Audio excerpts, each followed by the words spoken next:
widow of England legend Graham Thorpe is frustrated with the ECB's response after he took his own life last year. Amanda Thorpe believes Graham would still be here if he'd received residential care for his mental health sooner.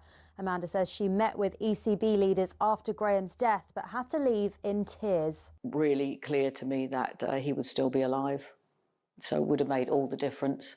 I mean, you know, it's hindsight and no one's got a crystal ball or anything, but it was too much, the cliff. I'm disappointed that they're not prepared to have any scrutiny or look back on or discuss even what they did, because they were just keen to say, well, we didn't know and we haven't done anything wrong. In a statement, the ECB says it has met with Amanda to discuss her concerns, and Graham's death was looked at by an inquest with full ECB support.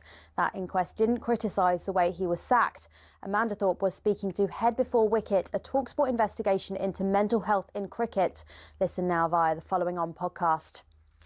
Now, Simon Jordan is not happy with Idrissa Gueye's red card at Old Trafford last night. He says it should have been dealt with differently. It's unnecessary.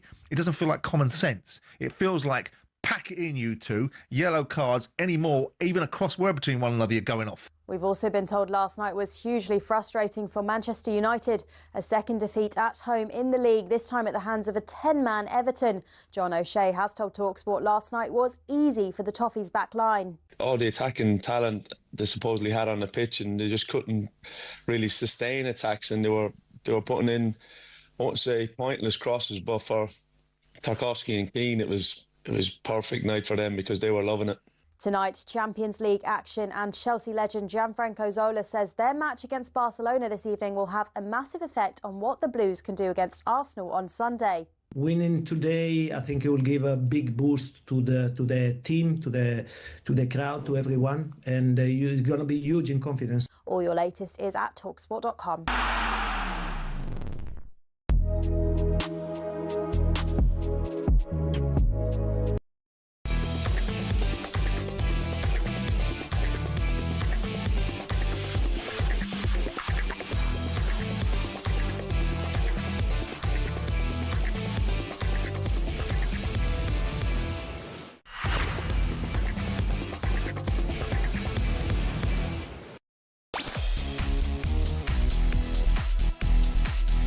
Hello, good afternoon. Welcome to Champions League Drive with me, Andy Goldstein, and alongside me, a man who got dumped out of the talkSPORT Premier League semi-finals last night by not 4-3, not 4-2, not 4-1, but 4-0. Darren Bent. It's Darren here, by the way, Darren Bent. What happened? Smash the Pete. No, not me. Not me. Not me. Your team's a disgrace. Answer it. Your team is a disgrace. If you were my team, you'd be a disgrace. You're a disgrace. Everton, 1-0, 10 men. Who's a dart player? Go on, Moisey. Go on, Moisey. Who's a dart player? Go on, Moisey. Right, Jingo, we've got a show for you today. We're building up to our live commentary of Marseille against Newcastle tonight. Toon fans, are you good enough to win the competition? We're also discussing how well Chelsea have coped without Cole Palmer as Maresca's side prepare to welcome Barcelona to Stamford Bridge tonight. Can they win the competition? And, of course, as Bent has alluded to, it was a pretty horrific night for Man United last night. What managers will be getting more out of the players? Not just managers, dogs, cats, anything. And we saw Idrissa Gueye sent off last night for fighting his own player. Should it still be a straight red? All that plus will bring you this week's Clutching at Scores. And Bentley brings us his midweek EFL corner on a busy night in the Championship. All that and more coming up between now and 7. Stay with us on talkSPORT's Champions League Drive show with me, Andy Goldstein, alongside the superstar that is Darren Bent. Hello, mate. Hope you're okay and that you got yourself together for the show. You were a bit of a mess earlier. I know it's hard, but just be strong. Don't let Bentley wind you up. I'm here for you, mate. Who's that? That's Darren Lewis, I'm guessing. Is that Darren Lewis? Let me just see where his team are. Yeah, they're below Man United, the worst Man United team in history. Stop Liverpool below them. Stop deflecting. Your team was below them. Embarrassing last night. Hey, I know. No. You won't get an argument from me, but if you're looking for me to defend Man United, that won't happen. Well, you need to. That's your team. No, mate. Are you a Man United fan or not? Yeah. Defend your team then. No, there's no defending. What happened? Appalling. How you get 10 men? But I've told you before, the manager's no good. I've said this. I've said this a million times, and then we beat Liverpool, and people go, "Oh, you're going to change your team? You're going to apologise?" Hey, that's you. What do you mean? What's me? You beat Liverpool. You're like, do you know what? I'm telling you now. You come in here after that result. I'm going, do you know what? Why do you make stuff up? If we win by a couple of goals, we're 2 points behind Arsenal. That's what 2 points behind Arsenal. Shut up. Yeah, I've never backed the manager. I've never backed the manager. Everyone's coming for you already. Coming for you. Why are you? What? Sorry. Come on. Why are you? Come on. Oh, because you got beat last night. I got beat by a better man, but happens, doesn't it? You got smashed 4-0. I got smashed for. Listen, I'm coming there live on radio. I got beat by Henry, who is 2-time Premier League champion. He's a fantastic player. I got beat 4-0. You know what? I was thinking about this the other day. So we've got the talkSPORT Darts World Championship coming up soon, right? 8 of us in it. I think the draw is announced tomorrow at 5:30 in our show. Now, for me, that's the one. Right? You can all the little office Premier League stuff. No. No, I'm serious. The one that's covered by talkSPORT, the one where millions of people will be watching. So that's the one. Okay, so all the ones. The People's Champion, the Galforce will be stepping up to the hockey. So all the ones you participate in. Goldstein, you require tops to become champion. All the ones that you've participated in. They're practice. I was thinking about this last night. They're just me getting used to throwing and doubles and trebles and all that. This is the one. Okay. talkSPORT. Only one winner ever, Dean Saunders. Yeah. Right? That's the one. He's been brilliant. That's the one. If I can win that, then I'm So you don't care about the rest of it? Don't care about it. So are you involved then? That was just a little bit of fun. Because I like giving... You were devastated when you didn't win. No. Who beat Harry Durham? No, what it is, it's just other people in the office who aren't legally allowed to talk to me or even look at me in the eye. It gives them a chance to be in the same room as me. How nice is that? Come on, come up. Come and speak to me. Come on. See that last sentence? You can come and sit with me. Come on. That is why. Not too close. Not too close. I'm not sure. That's why people hate you.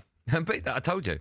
I'm like Princess Di of the airwaves. People No, love you me. are not. No, I am. I'm loved. Yeah, I'm mate. genuinely loved You're by not. people. I am. Weasel. See? Apart from him. Apart from... By the way, I was speaking to Tony Bellew last night, congratulating him on the... I didn't speak to him, but I'm sure he would have been over them. He can call up later. Why didn't you message him? I'd like to hear from Tony today.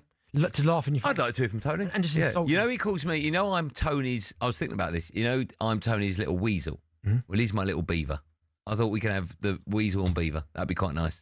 So every time he calls me out, I'll call him... There's nothing nice about that sentence. Why? Well, weasel and beaver. The same type of animal. They're from the same family. What's wrong with that? No? Well, John, I'd like to hear from Tony today. He's probably busy. He must be really happy. He's probably busy. I'm guessing he's What about your little cheeky punching someone in the... So funny, that, wasn't it? What? At the end of that thing. Wait, he got out of the way just in time, let me tell you that.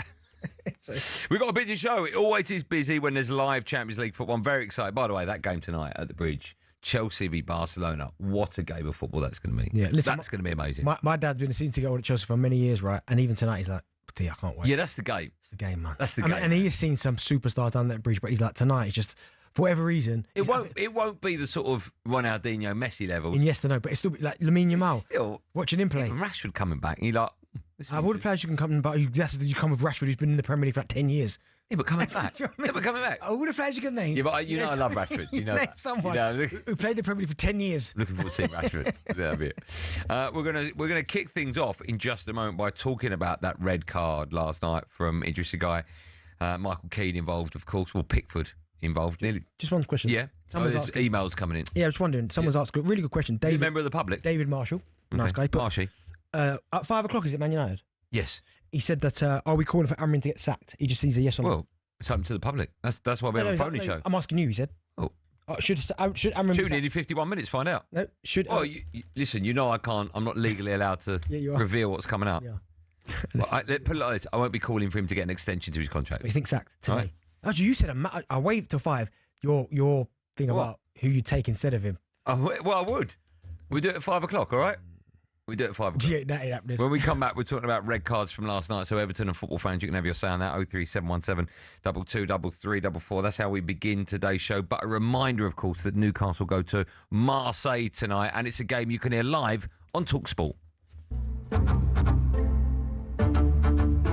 We can achieve great things this year. It's onto his left foot, stands on the cross, Joe Linton! Heads it in from close range! Showcasing what we're capable of from a physical perspective. Oh my word! Newcastle 2, Man City 1. Harvey Barnes has scored 2 in 3-4 minutes. The way that they're attacking the Champions League, they've got real poise about them. These players have got that experience to come into this season's Champions League again. They're a match for any team in the Champions League. Marseille really, really need to win this. Aubameyang inside the area, turns and equalises. Brilliant finish from Pierre-Emerick Aubameyang. It may well be the case that they need to look at their away form, but I don't see that there's a huge problem at Newcastle. I think their margins away. Just got to try and win each game, and this will be a very, very difficult game and a testing environment for us. Yeah, the Champions League returns tonight with Newcastle. They go away to Marseille. It's a game you can hear live right here on talkSPORT. Eddie Howe's side, currently they are 6th in the Champions League table with 3 wins from 4 games. Meanwhile, in the Premier League, they sit down in 14th, but they did beat Man City over the weekend. So Newcastle fans, in about half hour's time, we'll be taking your calls. Are you good enough to win the competition? 03717 22 344. Now, from 5, as Benty alluded to just moments ago, we are focusing on Man United after they were embarrassingly beaten at home by 10-man Everton last night. But the big talking point, or one of them from the game, came after Idrissa Gueye was shown a red card on 30 minutes for slapping his Everton teammate Michael Keane in the chops. The laws of the game state that players should be sent off for striking an opponent or any other person on the head or face with their hand or arm, unless the force used was negligible. Everton boss David Moyes spoke to talkSPORT after the game. He gave his thoughts on that sending off. I don't think there was anybody in the stadium felt that should be the outcome. And I just wondered if the referee had maybe taken 5 seconds to think about it, got in amongst the two of them and said, look, yous are in trouble here, but I'm going to give you both a yellow card. I don't think MD would have queried it. I don't think so. Now, I don't think everything's carried out to the letter of the law, and I think the whole crowd, even the Manchester United supporters, I think were quite surprised by a red card for that. We are talking Man United from 5, so fear not, United fans and football fans, you will hear my views on that. But we're going to start with one of the big talking points from that game, the red card. You're still reading that more. Yeah, someone makes a really good point. I don't know to blame you or blame Joe. Okay. So I was put, why is it whenever Arsenal, City, Liverpool, Chelsea or Tottenham lose, you always start the show with it? Whenever Manchester United lose, we bear it to the middle of the show. I can easily answer that. What's his name? His name is Ryan. Right, Ryan, firstly, mind your own business. And secondly, Ryan... That's man of the people. That's Andy Goldstein, man of the people. Secondly, Ryan, because 5 o'clock's the biggest hour of the show. So the biggest topic will be at the biggest hour. People like to hear it from the top. Bam. Okay, well, you're going to have to wait an hour. All right? Great point, Ryan. I'll tell you what. I hear you, Ryan. Ryan, get a job learning to produce radio shows, like locally, hospital radio, right? Work you up the ladder, and then when you get to talkSPORT, you can make the shots. Until then, it's producer Joe, who's earned that right. Go on, Joe. Come on, Joe. All right? Don't think with him. Come on. No, don't think with him. Remember what you think about Ipswich? Definitely don't. Remember? There you go. Do you know what, Joe? Today I like Ipswich. Hope you. Is it tonight you got a game? Hollywood picture on the TV. Nice. That's a worry, isn't it? That's a worry. Someone's going to get in trouble for that. Let's talk about the sending off first. Okay. Now, we were talking about this on the. I just feel a little bit uneasy that if you slap one of your teammates in the face, you can get red carded. Like if you analyse the reason why we've got all the rules in the game, they're to make sure that your opponents don't get any kind of advantage. That's why all the rules are there. You can't do this, you can't do that, because you can't have an advantage. Sorry, you can't have an advantage over your opponents. I just feel that when you slap one of your teammates in the face, it's something that you as a team should sort out, and I don't think it should result in a red card. I don't actually think that slap warranted a red card anyway. My only thing with it, right, and I understand what you're saying, but listen, by the letter of the law, like, it is a red card, and the reason why I think it's a red card because, first of all, it is seen as violent conduct, so that doesn't matter if it's against opponent, against your own team. It's a violent conduct. It's a red card. But also as well, it's about the message that it sends. I think if little kids who watch football, who love football, are watching that game and they see him slap him, kids are easily influenced. And by seeing that, they'll be going around thinking, well, oh, hold on, it's okay. That's my own teammate. Wait, do you know what I mean? So I almost feel like they had to do it. Although I didn't like to see it, as you said, because they are on the same team. It's one of those situations where you'd like the referee to maybe give it to half-time, let them go inside the change room, and then they sort it out. But I fully understand, and I think it's justified that it is a red card, just simply for the fact that it's a big game, Monday night, it's on TV. You have to show a message, and that's not going to be tolerated against your team, against another team. And unfortunately, and again, I don't like to see it, but simple as that. I don't think there's any debate. I understand what you're saying, but I just think if there's an altercation amongst teammates, it's something that you should sort out. Yeah, I agree with think maybe the captain should have come over and said, "Listen, hold on a minute, let's sort this out." It just felt a bit uneasy. I didn't think the slap in the face warranted a red card anyway. Did you? If that was I know if it was an opponent, if he would have hit Bruno like that, we'd all slow it down, 5,000 times and go, look, it's right in his face. You go, but it's still, it was just a petulant slap, wasn't it? But that's the thing. I think the slap there, as soon as you lift your arms up and you hit an opponent in the face, even if it's a little brush, again, it's a red card. Again, I don't like seeing these type of situations because I think I would like the football club to deal with that in-house, and I'm sure David Moyes will deal with it in-house. But it's funny because I thought when I was saying to the meeting to you guys, I know full well David Moyes would have probably said to Idrissa Gueye, he would have read him the right act at half-time, But at the end of the game, he would have probably gone in there smiling and joking because he's got his first result against Manchester United, and he probably would have gone, "You're lucky. There." But then we wouldn't have laughed and joked about it. And I'm sure Michael Keane and Idrissa Gana Gueye are totally fine now. Like, he would have said sorry to him. They would have made it up to get on with it. And Moisey would have got involved and said, "Listen, that's unacceptable. We've got away with it tonight, but it can't happen again." And they would have moved past it. But I just think it has to be a red card. I don't like to see it. Really, it has to be a red card. It has to be. You have. There's no one on the planet you could defend that. You just can't.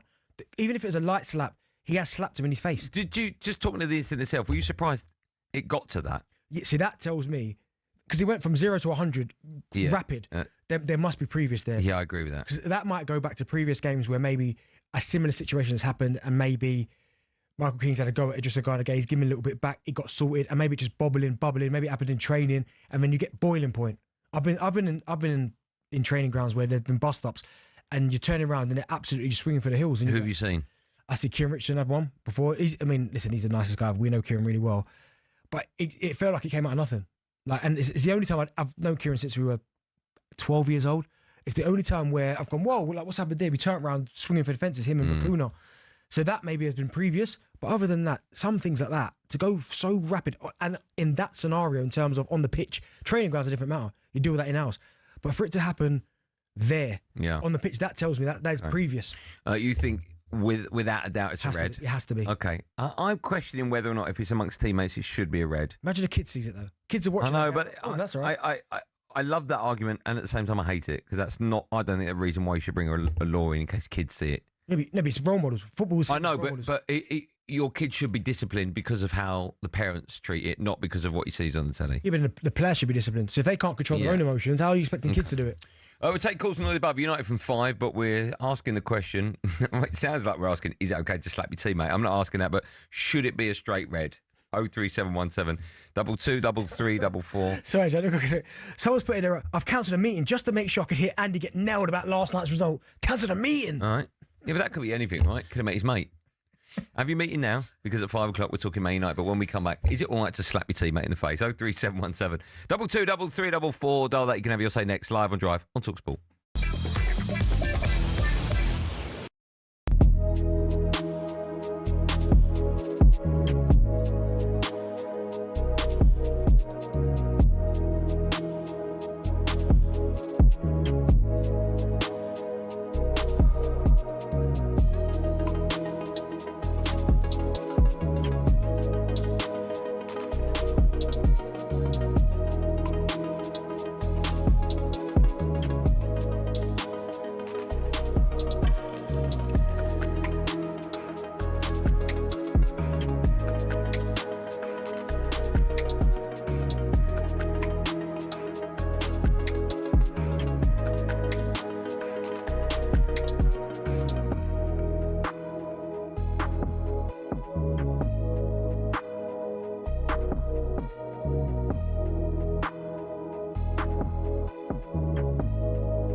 Tune that is, isn't it?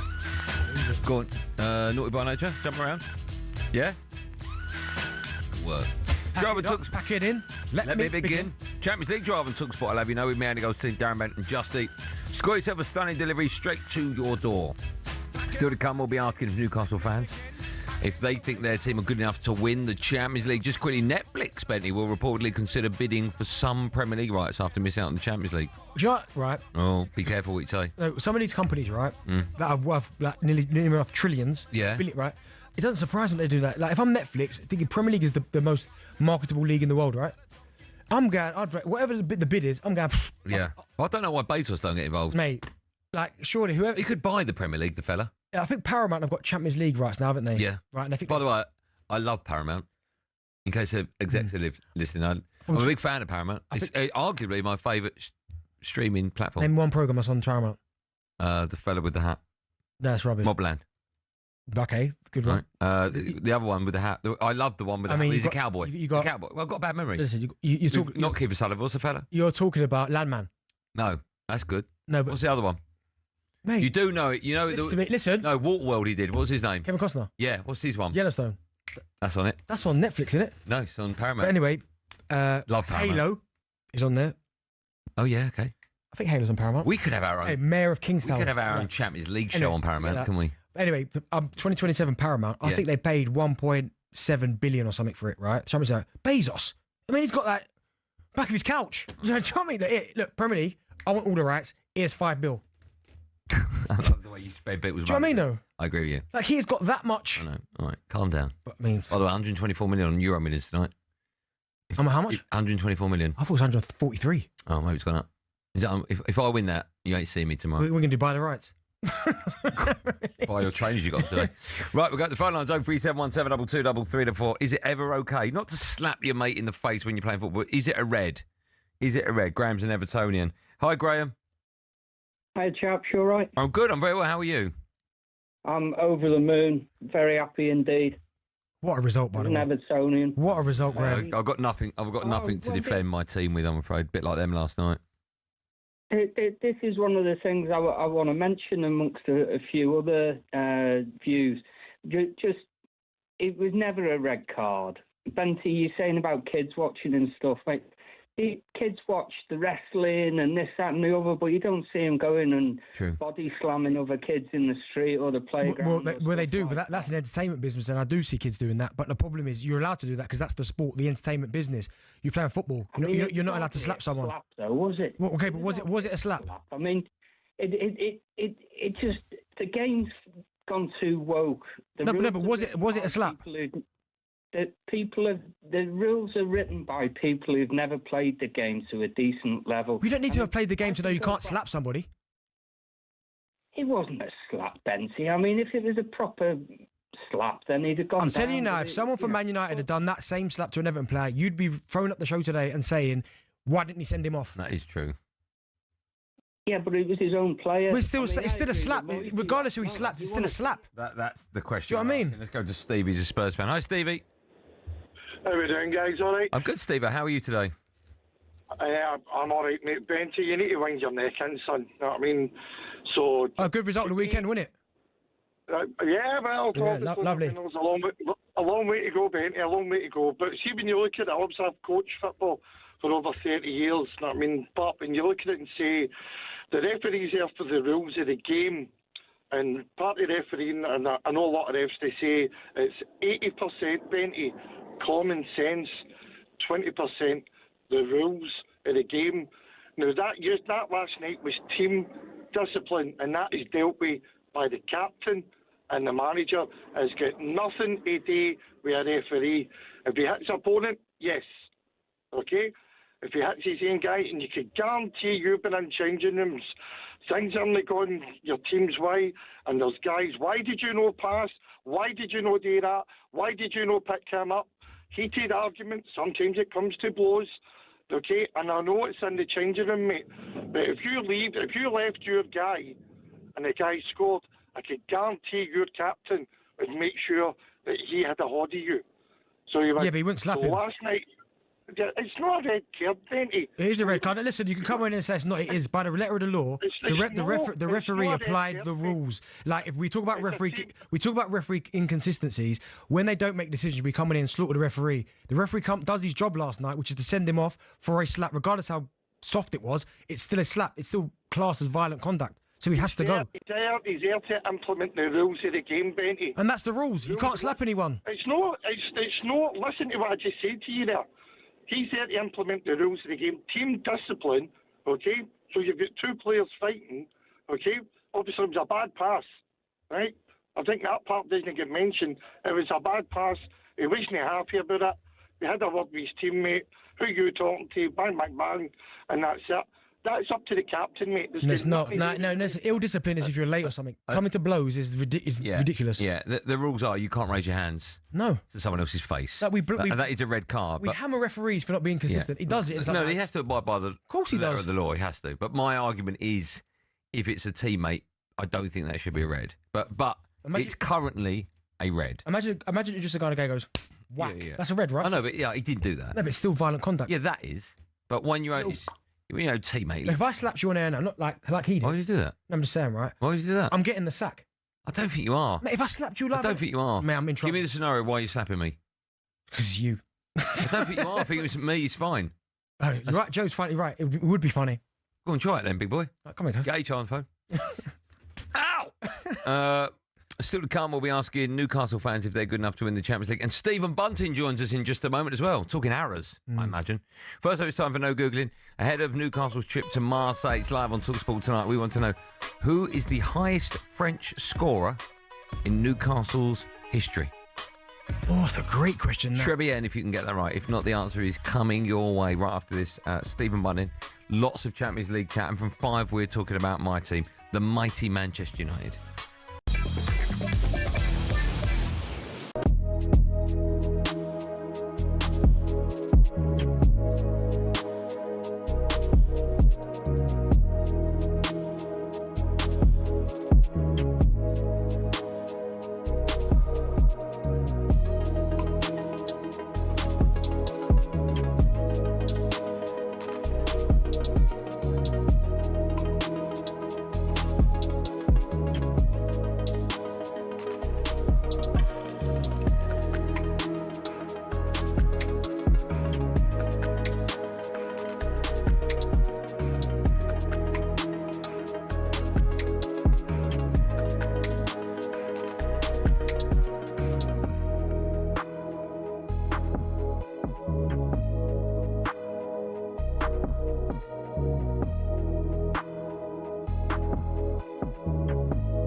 The widow of England legend Graham Thorpe is frustrated with the ECB's response after he took his own life last year. Amanda Thorpe believes Graham would still be here if he'd received residential care for his mental health sooner. Amanda says she met with ECB leaders after Graham's death but had to leave in tears. I'm disappointed that they're not prepared to have any scrutiny or look back on or discuss even what they did, because they were just keen to ensure to say, well, we didn't know. In a statement, the ECB says it has met with Amanda to discuss her concerns, and Graham's death was looked at by an inquest with full ECB support. That inquest didn't criticise the way he was sacked. Amanda Thorpe was speaking to Head Before Wicket, a talkSPORT investigation into mental health in cricket. Listen now via the Following On podcast. Now, Simon Jordan is not happy with Idrissa Gueye's red card at Old Trafford last night. He says it should have been dealt with differently. It feels like, pack it in, you two. Yellow cards anymore, even a crossword between one another, you're going off. Tonight, Champions League action, and Chelsea legend Gianfranco Zola says their match against Barcelona this evening will have a massive effect on what the Blues can do against Arsenal on Sunday. Winning today, I think it will give a big boost to the team, to the crowd, to everyone. All your latest is at talksport.com.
It's The Drive on talkSPORT with myself, Darren Bent, and Andy Goldstein. Following us from 7. Champions League, I think. Go on, carry on. If Jack's happy for you to present the rest of the show. Who knows? First, though, before you carry on, I'll give you the answer to the question. I asked, who's the highest French scorer in Newcastle's history? Any idea? Frenchman. Je voudrais un... I'm going to say Laurent Robert. Yes. Yeah. He used to have one hammerfoot. Yeah, great player. Great player. Angry. Did he get...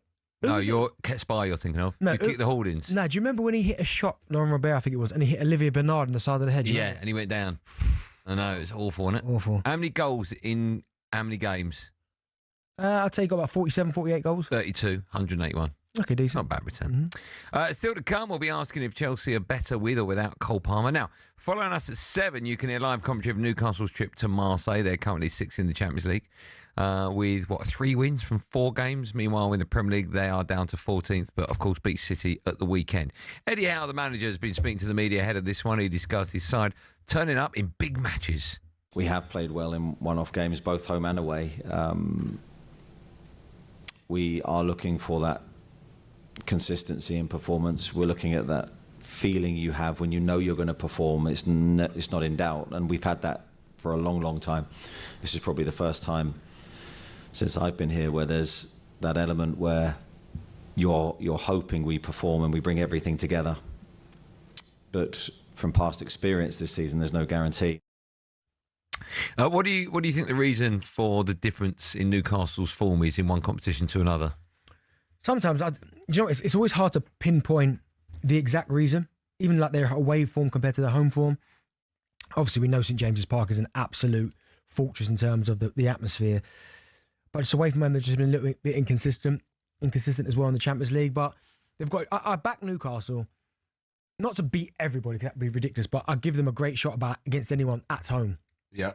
Away from them, they can be quite vulnerable, and that's when you're. I think when you're a team that's kind of in between, and you're trying to get into that top bracket every single season. But listen, they're one of the top sides in the Premier League. You can't argue that. They're certainly a top 6, top 7. You say definitely, right? Yeah, I think so. Yeah. When you're kind of inconsistent and you're trying to get in there, you'll have moments where you're really good at home and bad away. It's only the very, very best teams. I know Liverpool probably not the best example to use, but City, Arsenal, I'll put Liverpool in there as well. Those sides that were competing for the Premier League for the last few years, they just know how to kind of manage the competition. And also as well, squad depth is a big thing. Like Newcastle, because the PSR haven't got the same squad like Liverpool and the Arsenals and the Man Cities, the Chelseas. So they have to pretty much at times flog some of their players to death. Let me ask you this. By the way, Newcastle fans, we're talking about your club for the next 5 minutes. If you want to have your say on any of the above, 03717223334. If you dial now, you'll come straight onto the line, so you can have your say with me and Benty. Do you think for the money that they can spend and for the manager they've got and the players they've got, do you think they're doing as good as they can possibly do? Well, I think they are competing. I think they'll give anyone a game. But what I mean is you can't look at Newcastle and go, they should be better. I think they're doing all the resources they've got. He's getting the maximum out of the squad because they've got some really, really talented footballers in their squad. The likes of Tonali. We'll talk about their midfield. Gomes, Tonali, Joe Linton, Wolf Amada's a good player as well. But they almost happen to at times keep playing them. And Villa are the same as well. I mean, Villa, in some respects, are the way they started the season wasn't great, but they are flying now. Getting result after result. So I think Eddie Howe's done a wonderful job. He's done something which they've not done in a long time. He brought him a cup as well, beat Liverpool. They've had to deal with some big squad changes at the start of the season where your best players are opting gone, I ain't playing for you anymore. I know Wolf Amada's done well, but let's be honest, he's not better than Isak, although Isak hasn't got going yet. But that must be a big blow to the squad when your best player just opts and goes, you know what, I ain't coming back. I don't fancy it. It's tough to replace, but I think he's done really well. Johan Visser has not been fit yet, so we don't know what he's going to do. But I think Eddie Howe's done a brilliant job, and I think he's getting the maximum out of the squad. They've obviously, I know this sounds nuts, they've obviously got more chance to win the Champions League than the Premier League, right? Premier League, they're not going to win. No, I don't think they win the Champions League either. No, but I think they've got more chance to win the Champions League. I don't think they'll win it either. Do you know why I struggle with it? Because, again, I'll say what I said earlier, is at home they'll give anyone a game. But it's the away leg. So imagine they're at home. Why is that? I don't know. It's just some teams do struggle with away fixtures. Yeah. Like, why? It's one of those, we've spoke about it again before. Maybe it's the surroundings, the comfort of your own routine when you're at home. Some players don't like spending nights in hotels. It's just, I know it might be the best hotel in the whatever, but it's still not familiarity. How did you deal with away games? Yeah, you deal with it, but I didn't like it. You didn't? I hated away games. I hated night away games because... Okay, what about if it was an away game at one of your old clubs, so you were familiar with it all? It's a bit, but there's always an added incentive because it's one of your old clubs. So even though it's the same game, you still... And it depends who you're playing against. Like going back to Ipswich was always nice. So I got there, that was a night game away from home. But when I got to the stadium, seeing people I've not seen since I was 14 years old, all that type of stuff, that was really nice. But then going back to, like, say, Spurs, it's different because of the way, obviously, it went there, the way I left there. So I didn't enjoy night games like, away from home because that period where you wake up in the morning, you go for breakfast, you might go for a little walk, and then you have that 4 hours where you just like, and I wasn't a sleeper in the afternoon, I just couldn't do it. Even now, I can't nap. But you're in that hotel for 4 hours watching TV, like trying to keep your legs moving, you're getting lethargic. It's just, I didn't like it. Listen, I did it for, near enough 20 years, but I didn't enjoy it. But home games, you loved them. Loved it. Max, a Newcastle fan, joins us now, live on Drive. Hi, Max. Hi, lad, you all right? I'm great, man. How are you today? You well? Yeah, not bad, thanks, not bad. Good, thanks for phoning up. What would you like to say? Yeah, just on the Newcastle's away form, I just think at home, obviously we're so good at home. I just think we rely a little too much on the crowd almost. You see how the fans celebrate after they make a tackle. Obviously they can't do that away from home. I just think when we go away from home, it's just hard to replicate that, and I think that's why we're struggling a bit at the minute. Do you know what though, Max? When I think about away games, certainly for sides like Newcastle, and I 100% put Sunderland in that. When I played there, even the away fixtures, they would absolutely pack out their allocation. So they're still loud. Do you know what I mean? So I know it's not 57,000, which is at St James's Park, but even away from home, whenever you watch Newcastle or Sunderland away from home, whatever allocation they're given, they absolutely pack it out. Yeah, no, I agree, they do, but it's just hard to replicate that feeling of playing at home away. And obviously they're only in a small corner of the stadium, but I think we'll do all right tonight. I think we'll win, and I think we'll finish top 8 in the Champions League. I really do. Do you? Yeah. I think they will. I think so, because we've got this, and then we've got, is it Leverkusen as well, which I think you can get them this season, and then I think we'll win the last home game, which is PSV. Are you still there, Max? I think we lost him. I don't like when they start going, we'll win this, we'll win that, we'll win this, because, do you know what I mean? You don't know what kind of shape you're going to be in by that game comes around, but I think they've got, going to Marseille is going to be difficult. That's not an easy place to go. And they're the games where, away games, if you can take a point, take your point. Exactly, because that is hostile. Yeah. That hostile, tough place to go. You play in France? I never got to play in France. Do you know? I would have liked to, though. Where did you play in Italy? Oh, what did I play in Italy? At any level? Oh, I played in Italy before, any level, youth level, going up. And I've played There were any known stadiums?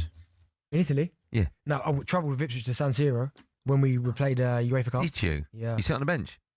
No, but I trained on the pitch in that. I didn't get to... Oh, my goodness. Ronaldo came back. Dina Ronaldo. R9. What, on the same pitch as you? Yeah, no, he came on, he played. He come on, that was his first game back or something. That team, that Inter Milan team, buddy. Yeah. When I was not having a look the other day, but when off memory, they had people like Seedorf, right? You forget. Remember Christian Vieri? Yeah. He is not spoke about enough, by the way. He was he's got a hat-trick in that second leg, didn't he? He was unbelievable. Was he Italian or Italian or something? He played for Italy? No, but I think he was Australian. Oh, okay. But he was unbelievable. They had there's a centre half, Cordoba. I think your name was centre half. I don't remember. There's some serious players. Who's keeper then? Zanetti played as well. Toldo was the goalkeeper. Zanetti, I remember Zanetti. Yeah, what a team they had. I'll tell you what was sorry. The team that Liverpool beat in the Champions League final when they were 3-0 down. Yeah, it seems a joke. That team should never ever have lost that game. That's why for Liverpool, that's got to be one of the greatest nights ever. Yeah, although I did see the Dudek penalties the other day. Oh my, the cheat. He's about, and I'm not exaggerating, 3 foot. Much, I would say about 8 foot off his line for one of them. When he goes forward. It's incredible, isn't it? What a performance. I know you don't like Liverpool. Yeah, no, of course I have to acknowledge that. Maldini. Seedorf was in that team. Yeah, the whole team. Shevchenko's up top, yeah. The whole team was frightening. Yeah. Yeah. Wow. We'll be talking all things Man United from 5, based on last night's horror show. I'd love to have to play Tony Belly's voice note that he sent, but... Listen, Tony can we phone can't bleep up. it out. Tony can phone up. I think he probably will, if he's not busy. Well, I love Tony. He knows that. He knows Weasel. that. Well, he's my little beaver. 03717 223344 for Tony Bellew and all the other football fans can have their say. Well, we're talking Man United as well, so we'll be talking about Manchester United's manager, if you can call him a manager.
welcome to talkSPORT Goals. We're taking you through what should be another busy day of football. Chance to win it! We don't need to do that, guys. I'm going to owe you an apology. How would you get to that conclusion? That's a weak mentality. Oh, get out of it.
Back Champions League drive on talkSPORT. Me, Andy Goldstein, Darren Bent here, and our friends at Just Eat. Feed your squad in time for kickoff. Still to come, we'll be asking if anyone could get more out of this Man United side than Ruben Amorim. I'll be having my say on all things Man United at 5. Not happy with the manager. Just quickly, Vinicius Jr. has told Real Madrid that he doesn't want to extend his contract, which ends in the summer of 2027. Bit petulant, isn't he? Ever since he had that pop at Rodri, who rightly won the Ballon d'Or that year. Yeah, he can't do that. He ain't the same.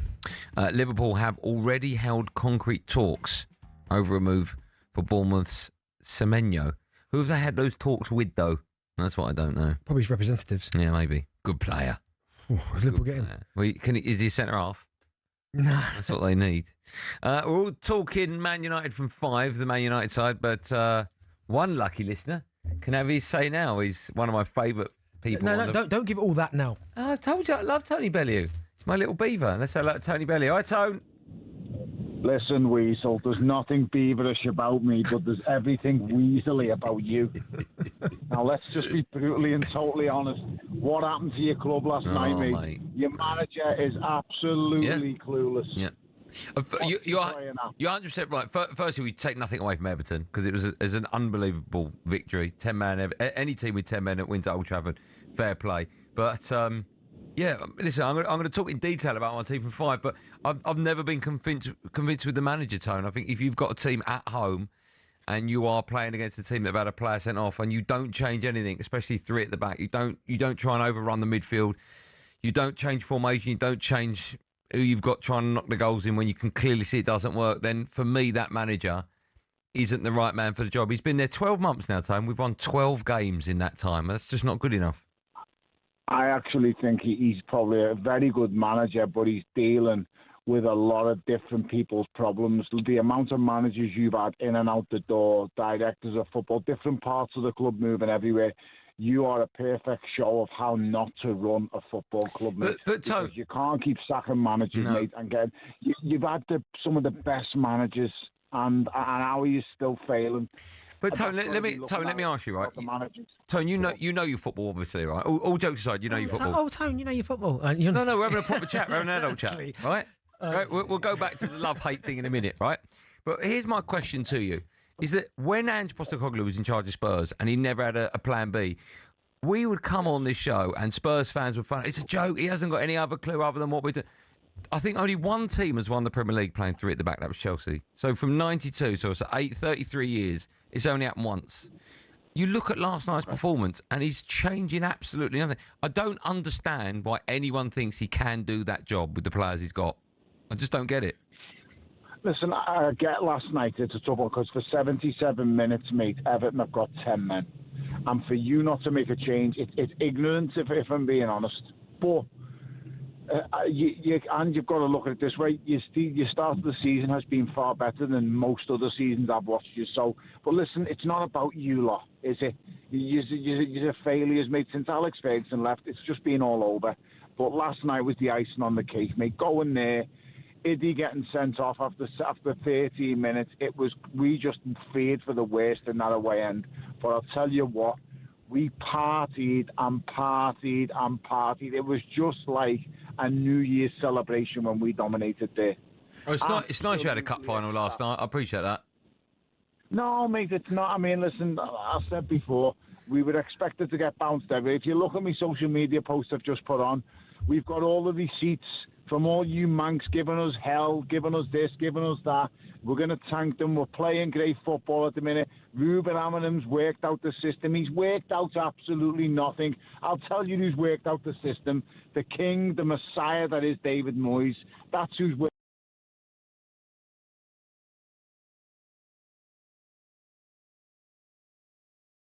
That's what Everton Football Club are.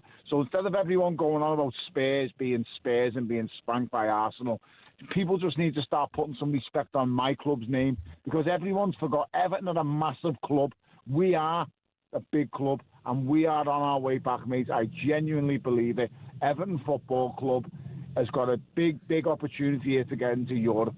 Tone, what did you think about the red card? Because we spoke about it earlier. What were your thoughts on that? Do you know what, Ben? Because I was in the stadium with me lads, I haven't seen it, and I'd be lying if I said I've seen it. All I've seen was grainy images on lads' phones who was in and around us in the ground. So I've not seen it fully. What I will say is, I know the lads, all of them, and that's completely out of character for Iddy, for Idrissa. Just not like him at all. So I don't know what got said, what went on. If he's the first thing that comes to my mind, I'm not going to lie, was Kieran Dyer and Bowyer years ago, if you remember. Yeah, punching each other, yeah. And I was trying to think to myself, did they both get sent off, or did they both just get warned? They both got sent off. I couldn't reflect. So someone said that to me in the ground, and I thought to myself, well, listen, it's the letter of the law. I get it.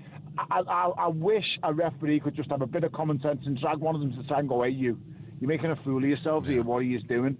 But the precedent is then set, isn't it? What do you do? Do you know what I mean? I get the letter. Look, he's got to do it, guys. He's just got to do it. So I don't agree with it, and I wish referees would be able to use a bit of common sense now and again. But the fact of the matter is, he didn't, and I understand why. But listen, it doesn't matter. Yeah. We beat United with 10 men for 77 minutes. So listen, I've got to let you go because we're going to take calls from Man United fans in just a moment. But firstly, well done. I haven't got a league table in front of me. I'm guessing that win puts you into the top half above us, does it? Well, you know, hold on. I've got a league table. Hold on. We just won, mate. We still just below won. us. That's all that matters. You're still below us, Tone. I know, but you're Bottom still half. dreadful. He's still dreadful. Listen, all jokes aside, I think you'll stay up. Listen, mate, it doesn't matter. All that matters is up the Toffees. The Blue Boys are back. Sayonara. I love you, Tony. He's gone. Love Tony. I love Tony Belly. Come back. We're taking your calls. All jokes aside now. Here we go. It's when the show starts. Man United chat. I'm not happy. I just need a United fan to tell me why he's the right man for the job. He's not in my eyes. I'll go through it in more detail after this. What? Takes a lot. I'll take you, mate. I'll take Dr. Scooter Frank. 03717 223344. Manchester United chat after this. Weasel.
The widow of England legend Graham Thorpe is frustrated with the ECB's response after he took his own life last year.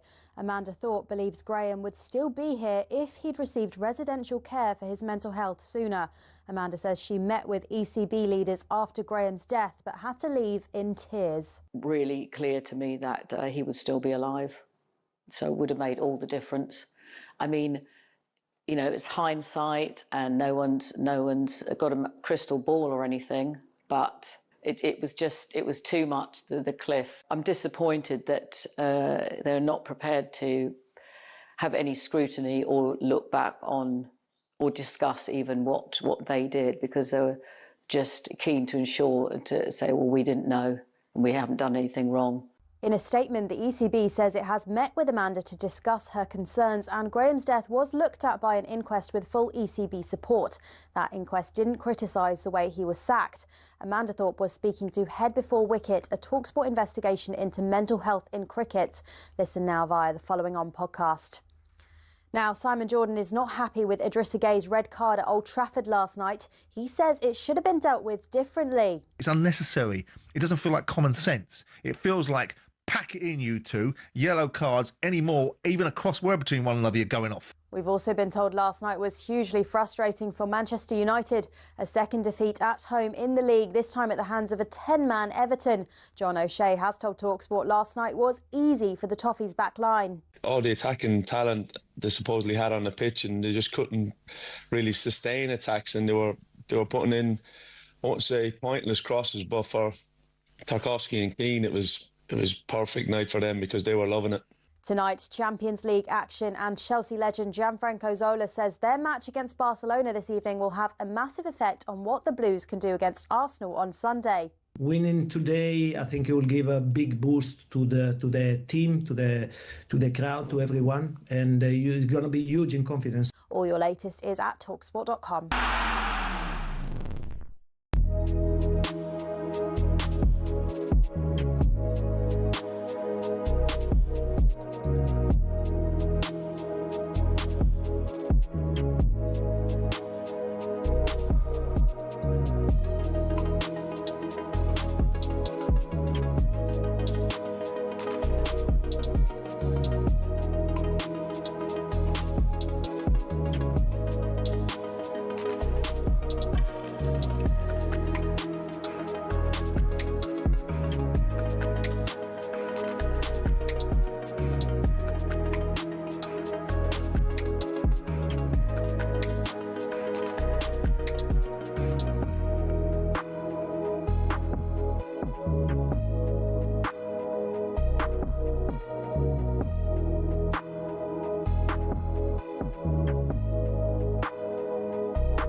Welcome back to our number 2 driver talkSPORT. Me, Andy Goldstein, the superstar. It's Darren Bent. How big is a beaver? I mean, random one to play, Jack, but okay, fair enough. Yeah. Still to come, I don't know if you heard that news, that breaking news there, that Cristiano Ronaldo has had his band slashed so he can play in the opening games of the World Cup. That might be the most disgusting thing I've heard. Did I not see him, though, with a selfie with the president of FIFA and all that? He was in that selfie, wasn't he? Absolutely disgusting. Yeah, it's Ronaldo, though, isn't it? Disgusting. We'll talk about that from 6 o'clock. You can have your say on that. But now, would anyone do a better job at Manchester United than Ruben Amorim? Bit of space here for Dewsbury Hall, getting the wrong side of Fernandes, gets it back onto his right foot, shoots into the far corner and scores a terrific goal. Kiernan Dewsbury Hall, for the 10 men of Everton, puts David Moyes' team in front at Old Trafford. Who've got nothing of substance up front when they've got 11 men, let alone 10. So the fact that he's stuck with the 3 centre-backs to the bitter end, I think is a dereliction of duty. I think that performance last night was worse than what happened against Grimsby. All the attacking talent they supposedly had on the pitch, and they just couldn't really sustain attacks. We'll be back tomorrow at 4, looking back at Man United 6, Everton 1. Manchester United 0, Everton 1. Man United's unbeaten run came to an end last night as they were beaten at home by 10-man Everton. It was a game you heard live on talkSPORT. Ruben Amorim didn't change from his 3 at the back system despite the man advantage. The result leaves him 10th in the table, 5 wins, 4 defeats from 12 games so far in the league. Amorim spoke to talkSPORT after the game. He was asked whether he ever thought about changing the system last night. In the end, if you look at the game, you just look at Lenny and Luke Shaw as a centre back. I don't look like that. We left Mata on the middle, and Lenny has the opportunity to drive the ball. Luke the same way, and sometimes in moments that you are not playing well, without good decisions, you need to maintain the things that you train. So sometimes it's hard. People want to see more people in the box. I know for sure that is not going to help. Maybe if we have Harry Maguire, we can put Harry Maguire inside the box. But if the characteristics are not there, my feeling is that I can show something to the crowd. But in the end, my feeling is that that was the best decision to try to win the game. It wasn't, clearly, because we didn't win the game. It was an awful decision. I've got so much I want to talk about. The fact I hadn't heard that before. The fact that he talks about we could have put if we had Harry Maguire, we could have. He's a centre half. Maybe I should start then, and then you come in. No, let me. No, but but I'm going to talk for like a minute. You're going to talk for like 7 minutes. No, because I'm not going to talk for 7 minutes. Mine will be quick. Yeah, mine. Okay, go on. Yeah, it wasn't good enough. Fine. I watched the game last night, right, Benny? Me too. We have no idea of how to attack. This is what we do. We pick the ball up, it goes far right, then it comes back in, then it goes far right, then it goes left, then it comes back into the centre, then out right. The only ball that we look to get into the box is either a low cross from level with the 6-yard box or the in-swinger, the right-footed in-swinger, when it's sort of flicked back to whoever the wing-back is. That's all we have got. There's no goals that we score on the break. There's no quick passing, bum, bum, bum, bum, goal. Every attack is exactly the same. I looked at that starting lineup last night. I despised 3 at the back. It just clearly does not work. The fella's been there for a year, 38 games. We've only won 12, right? 12 games. Absolutely appalling record he's got. Whenever any other manager has stuck to their game plan and it clearly doesn't work, we come on this show, whoever it is, and we go, he doesn't know what he's doing, right? The same has to be said. I've got to take my red specs off, right? I have to look at Manchester United completely impartially, not as though they are my own team. And I look at that team last night. I looked at the lineup. I'm not a Xerxes fan. He's not a number 9. Bless him. I know he tries. He's just not good enough. I look at that team. I'm thinking, well, stick him way more up top, put Mount on the left, put Ahmed on the right. There's your front 3, right? We shouldn't even be playing the system we got, because behind them you could put Bruno as a 10, Casemiro and Kobbie Mainoo just in front of the back 4, and then have a back 4. You have to clearly show where that extra man is, and we didn't. We still, I mean, it was highlighted so well on the telly last night, and I'm guessing by Sam Matterface as well. Every time they had the ball, we had 5 at the back. But they had one player they were looking for the flick on, and that player usually got the flick on as well. We have 5 at the back.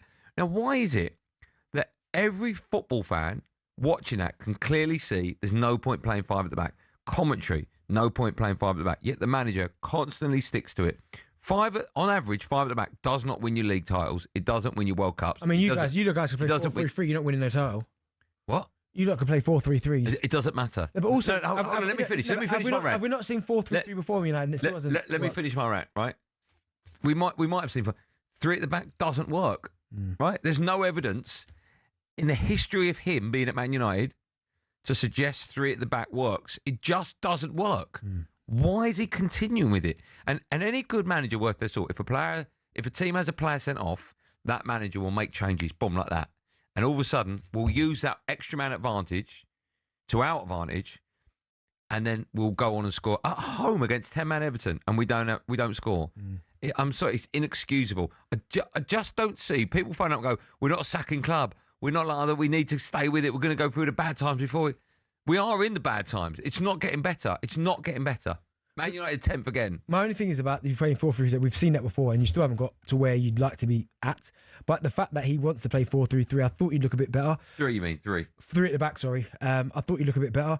I mean, there was a situation where you beat Sunderland, you beat Liverpool, you then beat Brighton. I remember. Remember the Liverpool we beat? Yeah. This Liverpool. And then you drew, and it was the 5 unbeaten. Everyone went, okay. I didn't. We're starting to get you. No, you did say that. No, I didn't. People phoned up and said, you changed your tune. I went, no, I haven't changed my tune. You didn't change your tune, but you were like, okay, we're starting to kind of move in the right direction-ish, right?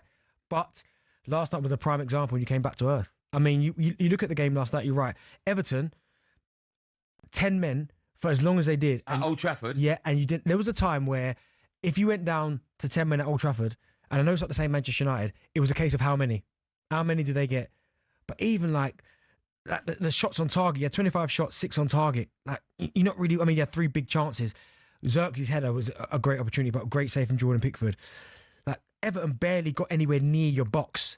I mean, great goal from Dewsbury Hall, by the way. Like, really good goal. You think the keeper should have done more with that? I do. When you look, there's a certain angle. I don't want to take anything away from the goal because I thought the goal was brilliant. Great bit of footwork. Lenny Euro's tackle on the edge of the box maybe is one. I thought, did he go with the wrong foot? It doesn't really do enough. But then there's an angle behind the goal where it doesn't go, because at first I thought, oh my goodness, it flew right into the top corner. It kind of hasn't. Yeah, when you saw it behind the goal, it didn't. No, it's kind of gone like middle-ish, but listen, take nothing away from the goal. But the problem with Man United is you don't know what you're going to get from week to week. You put in good performances and everyone goes, do you know what? Okay, if they put 1 or 2 more at least together, performances, then we might be all right. But then you're just so inconsistent. And, let me ask you, you've got Palace away coming up. I know, we'll lose that. You're a clever man and you know your football and you've played at the highest level, right? Mm-hmm. He gets sacked today and they go, Bentley, come into Man United, pick the team for the weekend. Are you picking 3 at the back? To spite you, yes. No, come on. No, I'd go 4-3-3 because I know that system. But why do you know that and why do I know that? Yeah, but he must see something different. But it clearly doesn't work. Like if he was here now, I'll go, okay, you've been here a year. Show me the evidence. Tell me why you still play. Show me where it works. Go through all the results. Go through them all. Show me where because it doesn't. Yeah, my point is though, we have seen other managers since Fergie come in with 4-3-3, 4-2-3, whatever you want to call it, and still fail and get the sack. Without a shadow of a doubt. But this ain't working. So change it. So you sack him now? Let me finish what I'm going to say. No, just sack him now. Would I sack him now? Because you said earlier, right? Would I sack him now? Would you sack him now? Yeah, I would sack him now. And would you bring in Dyche? You're going to misquote me. You're going to misquote me. No, I'll tell you what Jack, I said. I'll tell you what I said. I said I'd rather have Dyche now. That's what I said. Now, I wouldn't sack him and bring in Sean Dyche. That's not what I said. I said I'd rather have Sean Dyche. The next manager of Man United shouldn't be Sean Dyche. Yeah. But I'm telling you now, I'd rather go to Palace with Sean Dyche picking that team and formation than Ruben Amorim, without a shadow of a doubt. So if Amorim went today and Dyche was out of work... No. And they knows the answer to that question. They needed someone to guide you to the end of the season. You're not taking Dyche. No, but what I'm saying is Sean Dyche, as a Man United manager, for the next game, does a much better job. Much better job. The guy just doesn't have it. I don't get why people... I don't get why you're... defend them. I don't get why people will phone up. You know why I'm defending him. If we know football, right? No, but you know why I'm defending him. I know, because it's funny. Of course. Right. If you know football, you can see it doesn't work. One team since '92, the birth of the Premier League, one team, Chelsea, have won the Premier League. There'll be a few early with on, I think. We've played 3 at the back, right? Let's say there's 2. I can only think of one. There's a couple of big winners of one back 3. Okay. Tuchel, Champions League. Right. But in the Premier League, only 1. In over 30 years. Man United has been there a year, 38 games, which is effectively a season. I know it's over 2, but it's on 12 games. So let me ask you. It's not... Okay, let me ask you one question. No, realistically, one question. Where should Man United be right One question. Now? Is it working? No, but where should Man United be now if they were playing 4-3? Where do you think they'd be? You're currently 10th. 6th, 5th or 6th? I mean, we could have gone 4th last night. God knows. I asked Danny Murphy a question last night. Do you remember? And he sort of stuttered over his answer because it was a mad question. I said to him, if United win tonight, we go 4th. Are we the 4th best team so far this season? And he went, because the answer's no. No. But somehow we would have got there. Yeah. Honestly, it's not. I just don't get it. I just. United fans will phone up and go, you got to give him time. Why? I've given him a year. He can't do it. He can't do it. Do you think some of the other players need to step up though? Well, you know what my view is on players stepping up. It's all down to them. But come on, they've got to take some blame. See, Gary Neville was incredible. You was hammering Xerxes. Yeah. So the players got to step up, right? But he's not good enough. He's not good enough. Gary Neville was hammering Luke Shaw last night, right? I don't know what orders Gary Neville's been given by Ruben Amorim. He might have said, "Don't." Gary Neville. Yeah, on commentary. Yeah. Right. Luke Shaw, you mean though? Luke Shaw. That's what I said. Was hammering Luke Shaw. No, you said Gary Neville was. Oh, okay. Was hammering Luke Shaw, right? By not going up. And I agree with what Gary Neville was saying. But we don't know what the manager's told him. He might have said, "Don't you dare go down that side and do this." I doubt he would have done that. But you don't know. You do. Well, Luke Shaw's good enough to know to take the ball. I do think, though, the players have got to take a little bit of responsibility as well, because that's always the case. But ultimately, it comes down to the. Because it's not. Listen, it's not the man. And this is where I do have sympathy with managers. If he sets a team up, and yes, 3 at the back, you're right, doesn't work right. But if players can't pass the ball 5 yards to each other, or they're missing chances, look at Forest under Big Ange. Yeah. Right. Players have to take responsibility. They do. Mm-hmm. But you get a manager coming in and changes it. Yeah. And they start winning. Yeah, I get that. And that's down to the manager. Same players. You should have stepped up last week. But I get that. But my point is, if players are missing chances or can't pass the ball to each other 5 yards, that's not the manager. That's them. Have you seen our build-up play? Left, right, back. Left, right, out wide, back in, over the top, goal kick. We are so predictable. It's embarrassing. He's so out of his depth, the manager. So I'm sorry. I would sack him. Would you sack him today for no one? And then find someone? I need a manager, Benny. Dyche. No, I told you. Long term, Sean Dyche isn't the answer. Okay, right now, I'm giving you. Yeah. For the end of the season. From now to the end of the season. I would have Sean Dyche. Oh, you would? Because we play 4 at the back, and Man United will be better. Will we be better with 4 at the back? I don't know. Yeah, maybe. You do know that. And Dyche will go 4 at the back. Any manager that goes 4 at the back. So you want Dyche over Amram? Okay. Make sure you clip that, talkSPORT. Yeah, they will clip it. And then they'll spin it around. Yeah. You can have your say. United fans. Listen, there'll be United fans out there phone up and tell me I got it wrong. But why? So, someone's made a really good point. Go on. And it's a fact. Enjoy it. I forgot about that, and I forgot to use it. Hold on. Say that point when we come back. All right. 03717222344. Your calls and that point after this. That's woke nonsense.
Hello and welcome to talkSPORT Goals. We're taking you through what should be another busy day of football.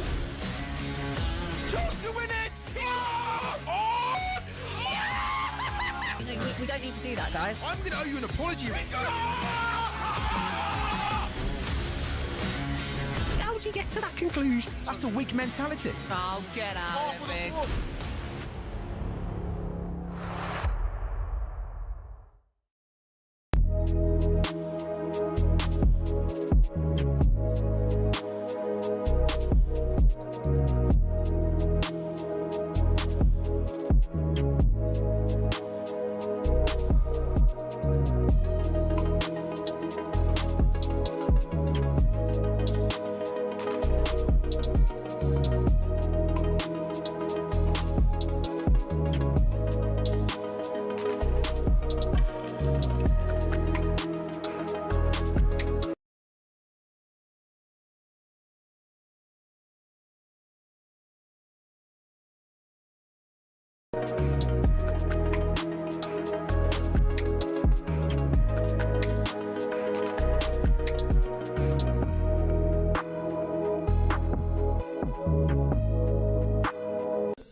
This is the Champions League Drive on talkSPORT. Me, Andy Goldstein, Darren Bent and Justy. The app for all your delivery needs. Still to come, we'll be talking Chelsea and Cole Palmer. We'll also talk, the breaking news, by the way, we'll also be talking about Cristiano Ronaldo, was meant to serve 2 more matches, a 2-match ban, and they would have been the first 2 games in the World Cup. But unbelievably, they've been suspended. I think there's only 2 players in the world that would get away with that. That's frightening. He's one. That's disgusting. And Messi's the other. That's disgusting, isn't it? Imagine FIFA going, hey, you're okay, don't worry. Don't remember, they're all pally, aren't they? I know, but the 2 teams, the draw's next Friday live on talkSPORT. The 2 countries that have Portugal in their first 2 games, they must be able to go, hold on a minute, hold on. He should be suspended. Yeah, I complain, but FIFA's going hand. I know. Former Man United defender John O'Shea was on the breakfast show this morning. He said he couldn't believe that Amrim didn't change the system last night. You could have brought one of the centre-backs off and put on dropped one of the midfielders back and then sort of give young Shea Lacey a go at it. I know it wouldn't have been an ideal scenario to bring a young kid onto a pitch like that, but at least he would have had a freshness and a rawness about him that he might have been able to create something, because that's what the kid is all about and hopefully going to be about. Now, you can have your say. I've had my little rant. I don't think he's good enough. 03717222324. Maybe Pat, the Man United fan, disagrees. Hello, Pat. Hi, guys. Wonderful show. Thanks, Pat. But, Thanks, Pat. What would you like to say? I don't agree with where we're at with Amarin. Okay, go on. Right. So has he come into the club, been left with a lot of players who think they're bigger than the club in the dressing room? I tell you what, listen, let me ask you this. I've heard this conversation before. Let's work backwards. Right. Should he have beaten 10-man Everton at home last night and changed the system? Yes. Listen, there's nothing. I've just heard John O'Shea saying what he said. Tony Bellew, I can't believe that they give the championship to Everton, coming to Old Trafford to beat a very poor Manchester United team. Tony Bellew coming home last night. I actually drove. I normally go into Manchester, but I drove, so I watched, what he watched. But he made it like they were something, and we're back in this. And then he's come on today, given the same situation. I'm like, Tony, come on. I listened to you about boxing. I know you know about football. Yeah, okay, I hear what you're saying, but forget about that. Tell me why Ruben Amorim should stay. 12 games in a year. I've tried to start the conversation by saying, with what he was left with other managers, the like of Anthony, right? So we can go from Anthony, who I think was a very poor player, who's doing okay now at Betis, but then we can go to somebody like Rashford, who thought he was bigger than the club. He had these egos. Let's talk about on-game management. Forget the players that are deadwood and have gone, right? Let's talk about in-game management, not on-game, in-game management. What's he done? Why isn't he changing three at the back that's not working? Okay. I mean, do we want to talk about a long time, or do we want to talk about last night? Do we want to talk about the last 12 Let's talk about 12 wins. You tell me what you want to say. Okay, let's talk about 12 wins in 12 months. Right. Do you want to go back to when the biggest and the best manager 40 years ago? No, I don't. I just want to go back 12 wins in 12 months. Seriously, I understand what you have to do as on the programme. No. They're completely wrong. Listen. I don't have to do anything. There's no brief. This is me speaking from the heart. If you and I were in the pub, you get exactly the same from me. Right, so straight away before, when you're having a conversation, say, yeah, they've got to go to Palace, straight away you went, they'll get beat. And I'm like, you're supposed to be a Manchester United fan, they'll get beat. Yes, last night was absolutely diabolical. I cannot believe that he didn't change the system, right? But after his interview when he said that some of these players are doing this all the time, so I've got to go with it, what they know. I guarantee you not one of them players on that football pitch would know how to change a light bulb. So I do think that what he's saying is, yes, he should have changed it. We all know that. Anybody that follows football at any level, whatever level it may be, knew that Amorim last night, egg on his face, 10 men Everton. To be fair to Everton, like the first 15 minutes, they didn't come out. They weren't sitting behind the ball. I think when they've got the like a Grealish, they don't do that anymore. They don't come apart the bus. When it got into the second half, they didn't have a choice, but maybe the defender 1-0 that they deserved to be in front. Pat, tell me what you've seen in 12 months. What have I seen? I'll tell you what I've seen. I've seen us going to I'm not going to say a European final, as it's not the Champions League, but I've seen us in a final that he took us to with a very poor side. I've seen in the summer in Bayern 2 players that I think have been absolutely brilliant. I'm not sure about the centre forward. I don't know what he's doing with him. He plays him, he doesn't play him.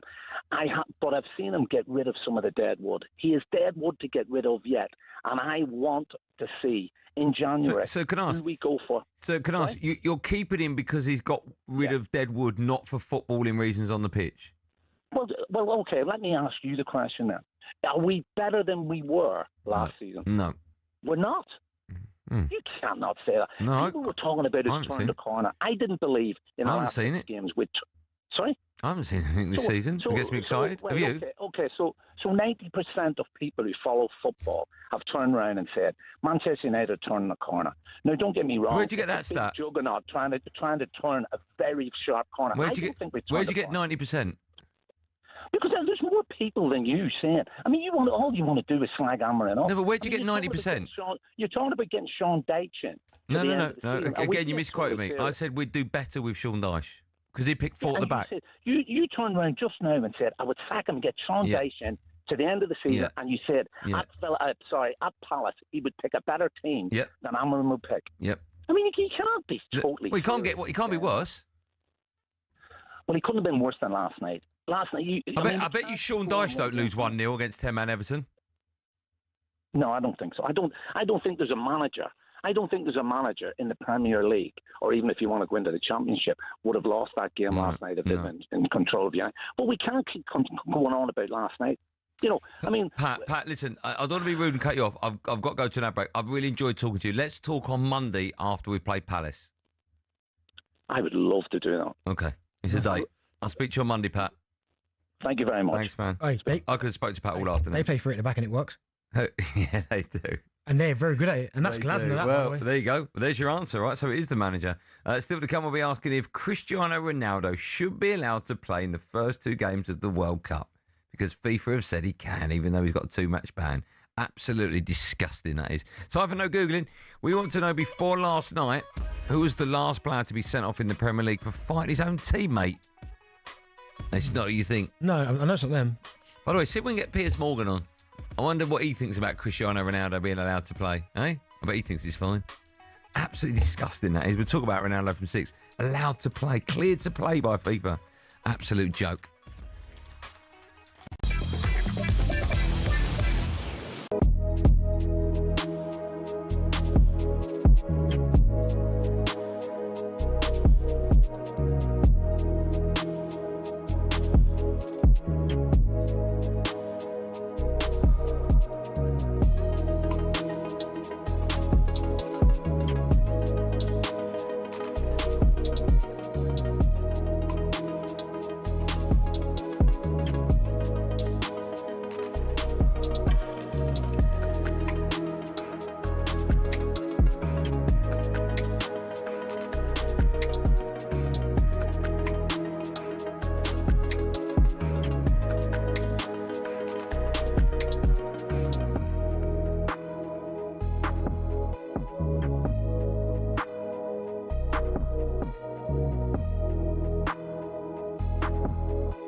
widow of England legend Graham Thorpe is frustrated with the ECB's response after he took his own life last year. Amanda Thorpe believes Graham would still be here if he'd received residential care for his mental health sooner. Amanda says she met with ECB leaders after Graham's death but had to leave in tears. I'm disappointed that they're not prepared to have any scrutiny or look back on or discuss even what they did, because they were just keen to ensure to say, well, we didn't know. In a statement, the ECB says it has met with Amanda to discuss her concerns, and Graham's death was looked at by an inquest with full ECB support. That inquest didn't criticise the way he was sacked. Amanda Thorpe was speaking to Head Before Wicket, a talkSPORT investigation into mental health in cricket. Listen now via the Following On podcast. Now, Simon Jordan is not happy with Idrissa Gueye's red card at Old Trafford last night. He says it should have been dealt with differently. It feels like, pack it in, you two. Yellow cards anymore, even a crossword between one another, you're going off. Tonight, Champions League action, and Chelsea legend Gianfranco Zola says their match against Barcelona this evening will have a massive effect on what the Blues can do against Arsenal on Sunday. Winning today, I think it will give a big boost to the team, to the crowd, to everyone. All your latest is at talksport.com.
I like this song. Where is the love? That one, isn't it? Well, Black Eyed Peas. I don't know if it's What are you looking for? What you lost, Darren Bent? I'm a pen.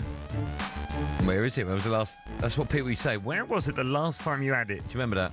I don't remember that. But Yeah, when you lose stuff. The last time you had, where was it? When did you lose it? That's another one. It's my bag. What's the worst thing you've lost? You ever lost your phone? Never. Lost Okay. it over there, too. But we'll leave. What? You talking in coat? Oh yeah. What's the worst thing you lost though? You ever lost? Genuine question. You ever lost a child for like half an hour? Never. I'm gonna drop that again for you. Anything else? Have you lost anything? You never lost anything? No, I tend to look after all my stuff. Car? You ever got? How you lose a car? Where's my car? Where'd I park? I can't find it. You've done that? No, I've never. You never lost anything? I would have done back. Actually, no. There was a period. Here we go. When I was younger, I lost a couple of passports, man. Don't lose it. Don't lose it on Monday, Sunday. Lost a couple of passports. What I was going to say to you? Have you booked your airport security fast track? No, through the airport. You want to do that, mate? £12, best £12 you'll ever spend. Yeah, you can do that. You can do it there, right? No, you got. Do it beforehand. Yeah. Do it then. You checked in yet? No, yeah, too early. Yeah. Before the break, we are talking about next week's drive time shows. Monday, Tuesday, Wednesday, live from New York. Thursday, Friday, live from Washington. How exciting is that ahead of the World Cup draw? That's unbelievable. Very excited about that. Before the break, ask the question: who's the last player to be sent off in the Premier League for fighting his own teammate? You got it. It was Ricardo Fuller. Yeah, what year he was having a fight with Andy Griffin? It was at Stoke. So I'm going to say 2011? 2008. Okay, yeah. Still to come, we'll have some fun with the best of talkSPORT. But now it's time to preview tonight's European football action with our friends at Enterprise Rent-A-Car. European football preview on talkSPORT with Enterprise Rent-A-Car. Whatever it is, we're here for it. Yes, this is our new feature, Clutching at Scores. Very clever. Where every Tuesday on Drive, Benty and I have been picking 3 teams from that week's fixtures to predict the score of. If we correctly predict the result of a game, we get a point. If we get the score bang on, we get ourselves 3. Throughout the season, we'll be tallying up our scores until we eventually have a winner. Oh, Goldstein, that sounds a lot like you do on Friday night. It's exactly the same. Right, now, last time out, Bent, he got 1 score bang on. Do you remember what that was? Don't cheat. Do you know? Newcastle's 2-0. Why cheat? Yes, Newcastle's 2-0 win against Bilbao. That gave you 3 points. I picked up 2 points after correctly predicting 2 results, but without any correct scores. Currently, that means Bent, you're on 13. I'm on 14. So, let's go. So you're not even listening, are you? I hear what you're saying. What did I say? You're on 7 and I'm on 14. No, I didn't say that. I said I'm on 14, you're on 13. You didn't. Yeah, because you're lying. No, but you didn't correct me. No, sorry, because you're on 7. I know that. Andy Goldstein 7. Yes. Benty 13. I know, but I said 14, 13. You didn't correct me. I'm looking at some stuff. I'm 6 points behind. Right, we've got our picks for the 3 games this week. I've done mine. Yes, have I? So I've got. Should we go alternate? Go on, you can go first. I've gone for City against. Tell me your teams. I've gone for City, Bayer Leverkusen, Marseille, Newcastle, and PSG, Spurs. I've gone Chelsea, Barca. Oh, I just couldn't get close to that one. Arsenal, Bayern. Okay, I thought that was a tough one. Okay. And PSG, Spurs. All right. The first 2, I think, are just too tough to call. I've gone for City, Bayer Leverkusen. I've gone for a comfortable City 3-1 win. Very nice. I think the result of the weekend might just give them a little kick up the backside that they need. They're at home as well. They're good enough to beat Bayer Leverkusen. So I think they'll concede, but I think they'll win by 3-1. So my first one, Chelsea, Barcelona. Now, I looked at this and I didn't know if it was going to be a home win, a draw, or an away win. Well, Which way have you gone? I've gone 2-2. Okay. Chelsea, Barca. I just feel it's a huge prediction. It's a huge prediction. So I've gone 2-2. I just think Chelsea will get after Barcelona. Barcelona, good form. 1 defeat in the last 5. Who? What do you mean who? Who? For Barcelona. Oh, right, okay. The last time they lost was against Real Madrid. 4-0 win at the weekend as well. I'm going to go for Chelsea to 2-2 at home. I'm going to go 2-2. Tell me the order in which you think those goals will come. Chelsea will go 1-up. Yeah. Then 1-1. Yeah. Then 2-1 Chelsea. Okay, so then 2-2. They'll never be behind. Okay. Yeah. Next one I've gone is Marseille against Newcastle. Great game. Yeah, I don't see either team winning that. I think it'll be 1-1. I think it's a real tough game for Newcastle away, but I think they'll nick a goal. So I think it'll be 1-1. All right. I've got my second game, Arsenal Bayern. I've gone 2-2 again. Oh my! If you get these bang on, you deserve everything you get. I've gone 2-2. I mean, Arsenal. Their record speaks for themselves. How good they are. Bayern Munich, right? Haven't lost the game all season. Are they not? Not once. All season, haven't lost the game. What, in anything? In anything. Haven't lost the game all season. So the last time they got beat, Bayern, right? Oh, you're right, because they got a draw not too long ago, and it was a big deal, wasn't it? Right. The last time they got beat was in the FIFA Club World Cup, 2-0 by PSG. That don't count. Since then, they haven't lost. Like, in any game, haven't lost. So I'm going 2-2. Would you like to see, if you don't win the Champions League, would you like to see Harry Kane win it? No. Why? What, so if I had to pick a team to win the Champions League... That's a great question. Who's your team if it's not your team? It's probably my dad's team then, Chelsea. Okay, if it's not there, if there's no connection to your family. Then I would like to see... I'd quite like to see Harry Kane win it. Club Brugge win it. You don't... Why not? Why not Bayern Munich? No, or Carrier Almaty. Yeah, but why not Bayern Munich? Because no. Why? It's Harry Kane. I think he deserves it, right? Okay, what player? I mean, why does he deserve it? Oh, he got a problem with it. Oh, because he scored more goals than you. Bloody hell, that's kind of he is. What? Why have you got a problem with Harry Kane? No, I haven't got a problem with Harry Kane. I'm not one of his biggest fans. Well, obviously not. You'd rather have Carabag win it. I don't. But yeah, tell me why. It's not about Kane. I just don't want another big star to win it. So I'd rather a team like Carabag or Carriat. If Kane played for Carabag. If Kane played for Carabag. Would you like Kane to win it? Carabag never won anything. But you'd like them to with Kane? Yeah, but listen, my affiliation has nothing to do with Kane. Oh, okay. Or Real Madrid. Because nothing really changes. Because they've won the most anyway. Make your mind up there. I mean, you don't get much... If I had to go for a big head, because ultimately a big head is going to win it. Right. I'd say probably Real Madrid, because it doesn't affect anything. They win it... So if a big head had to win, you'd rather go Real than... Yeah, because they've... How many times have they won it? 16 times? Why don't you want Harry Kane to win? It's a bit weird, that. It's weird that you've got this obsession that I have to win it because of Kane. No, not obsession. I think he deserves it. Okay, why not Newcastle then? Eddie Howe deserves it. I don't want another English club winning it. That's got you, innit? Yeah, it's got me. Yeah, it's got me. I admire your honesty. Right, where are we at? So I've got Marseille, Newcastle. You haven't told me the score by me. Oh, you said 2-2 again. 2-2, mate. Great game. Great game, that. What a game. That'll be unbelievable game. This game's going to be funny, what we're about to talk about now. Last one, we've both picked PSG against Spurs. Yeah. Right, I think PSG will win. Yep. Do you? Yep. Okay. I don't think Spurs will score. No, neither do I. I think PSG will score 3. I've gone PSG 4. Have you? Yeah. Oh, my goodness. Bloodbath, yeah. We both see the same, right? I mean, PSG at home sometimes. I know they've... PSG, I just think at home, with that... I mean, I went there last year of Arsenal and it's hostile, right? Mm. But with the players they've got as well, it's just the strength and depth is... Defending champions. Yeah, I'm going to go, yeah. Okay. I've gone City Bayern Munich 3-1, Marseille Newcastle 1-1, and PSG Spurs 3-0. I've gone Chelsea Barcelona 2-2, Arsenal Bayern 2-2, PSG Spurs 4-0. Okay. Good luck, Benny. Good luck, mate. That was a look at tonight's European action with our friends at Enterprise Rent-A-Car. Whatever it is, they're here for it. European football preview on talkSPORT with Enterprise Rent-A-Car. Here for it. Book now at enterprise.co.uk. Now, a reminder, tomorrow night, the talkSPORT network brings you yet another massive night of Champions League action. We just alluded to it here on talkSPORT. You can hear Arsenal against Bayern Munich. Whilst over on talkSPORT 2, Liverpool take on PSV. I love the Champions League. Arnie Slot, he's been speaking to the media ahead of that one, and he said the side's current struggles are making the team closer. Something I didn't expect to be in. Not at any club I was ever going to work at, let alone if you play at Liverpool. If you not play, I wish I played. If you manage Liverpool.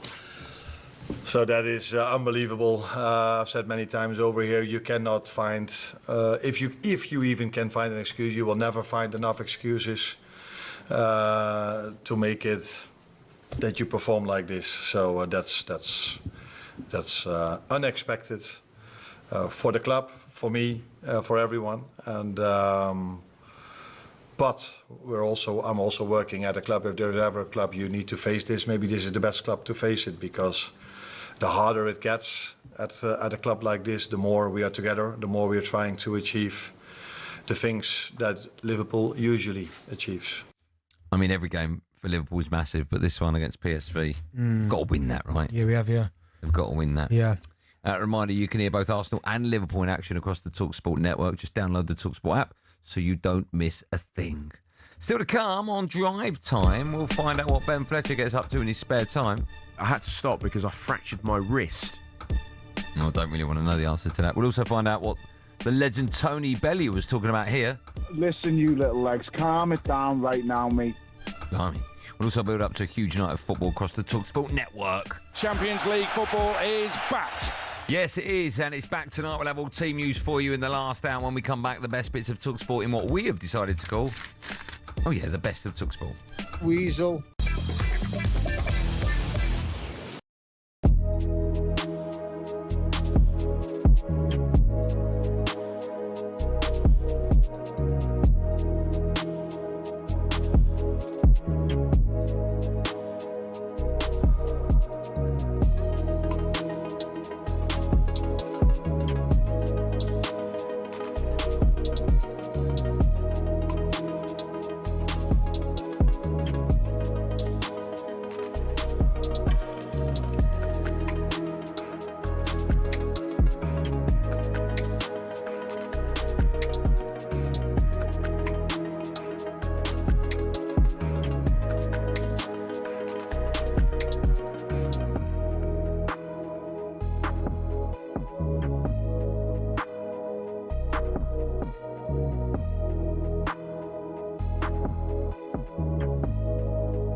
Like, I don't want to give away some of our secrets, right? But someone's texting, but can you please remind us why you say Desmond Douglas instead of Desmond Tutu? And the reason why we say it is because the first time that we said about Desmond Douglas, Not we.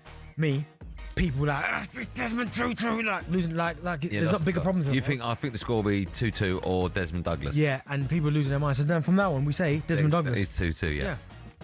People losing their It's our own little thing. Mrs. Hey, I'm about to text him Goldstein and Bent. Give me that phone. Yeah. You listen to Champions League Drive on talkSPORT. Me, Andy Goldstein Darren Bent, Just Eat as well. Score a winner with your favourite matchday meals delivered in the box. Still to come, we'll bring you all the team news from tonight's massive Champions League football. Just quickly, Netflix will reportedly consider bidding for some Premier League rights after missing out on the Champions League. Columbus Crew head coach Wilfried Nancy is close to being appointed as the Celtic manager. What do you make of that? Yeah, me too. I think he's been talked about for a while now, I think. Yeah? Wilfried Nancy, Celtic manager. Right, a reminder, talkSPORT and Virgin Hotels at Las Vegas want to send you to 2026 the right way with your chance to win an epic trip to Vegas. You and your best mate will be flying upper class from London to Vegas, checking into a luxury spa villa for 4 incredible nights at Virgin Hotels Las Vegas, cheering from the stands as the Las Vegas Raiders take on Kansas City Chiefs. And to top it all off, we're going to give you £5,000 as well. So clear your calendar from Jan the 2nd to Jan the 7th, 2026, because nothing starts the new year like Vegas. 21 plus, UK excluding Northern Ireland. For a chance to win, text WIN to 83338. Text at £2 plus standard network rates. Bill payer's permission required. Or call 03434239761. Calls are charged at standard rate. All entries must be received by the 28th of November at 4 p.m. This is a network promotion. Run across talkSPORT, Virgin Radio UK and Talk. Full terms and conditions at talksport.com. Good luck, everyone. Bentley's what a goal is because Benfica have taken the lead. Is it Ajax? It's Ajax, isn't it? No, yeah, but it's Benfica. Yeah, they're losing money. Yeah. Oh, so we can cross live to Darren Bent, who's watching Benfica again. Ajax, the score, I understand, is 1-0 to Benfica. What happened, Darren Bent? Yeah, it's a great goal from Samuel Dahl. As a cross came in, keeper made a really, really good save. Jaros for Ajax. He palmed into an area and he thought it was safe, and it dropped just outside. Well, I'd say just inside the penalty box. From just to the left of the penalty box, and he absolutely comes in, smashes it back across keeper into the far top corner. Incredible goal, 1-0 Benfica. Yeah, can't say. What a hit, by the way. What a hit. Time now for this. Was a hit. Yeah, time for the best talkSPORT friends. We run you through some of the recent highlight moments across talkSPORT. Was a hit. What a hit. And let's kick things off with our weekly check-in on Ben Fletcher. Here he is on Weekend Overnights, discussing his past life. I loved being a butcher for the short-lived spell that I did. It wasn't a huge fan of the fishmonger though. No, because people wanted to have like mackerels gutted and filleted, and I couldn't do that. So I'd always just sort of you couldn't chuck the fish in the bag. I'll have to get someone to fillet it. Sorry, I'm not trained to do that. I was basically a complete wuss, and I couldn't do it. I had to stop because I fractured my wrist. Not like that. I was running away from a kebab shop which had closed. So you ran away from a kebab shop and you fractured your wrist? Yeah, I'm sure there's more to that story. Do you think you could fillet a fish? Good question. Yeah, I've done it before. Sea bass. Took the bones out. Lovely. What, you mean after it's been served to you? No, I've done it, cooked it all myself. Took the bones out. Oh, did you? Okay, that's impressive. What's the best food to eat after a night out? Doner kebab. Kebab's unbelievable. Yeah, doner kebab. Loads of salt. Chinese is good as well. Bit of chips underneath. Yeah, that's nice. What would Fletch be doing if it weren't for radio? Work in a comedy club. Don't say that. That's what the doorman. Remember, you can catch Fletch every Saturday and Sunday morning from 1 a.m. On to last night's sports bar where O'Hara and Cundy... Ready? I'll read this out properly, yeah? Yeah. On to last night's sports bar where Jamie O'Hara and Jason Cundy took your calls after Everton's big win at Old Trafford, and they were called by a familiar voice. Little legs in the mouthpiece, you aren't giving any credit, are you?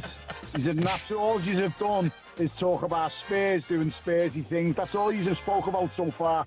Give the Blue Boys credit, lads. Come on. It's terrible performance from Man United, though, Tone. Listen, you little legs, calm it down right now, mate. What's the better nickname, Little Legs or Weasel? I like Weasel. It's like a pet name.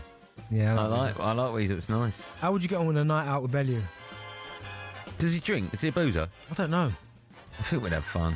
If he could keep up with me in the whiskey department, then we'd have fun. But he'd probably have two going, I can't take any more, Goldstein. You are the best. How many Jamie O'Hara's and how many Andy Goldsteins would it take to beat Tony Bellew in a street fight? That's a great question. I think you need 3 of you.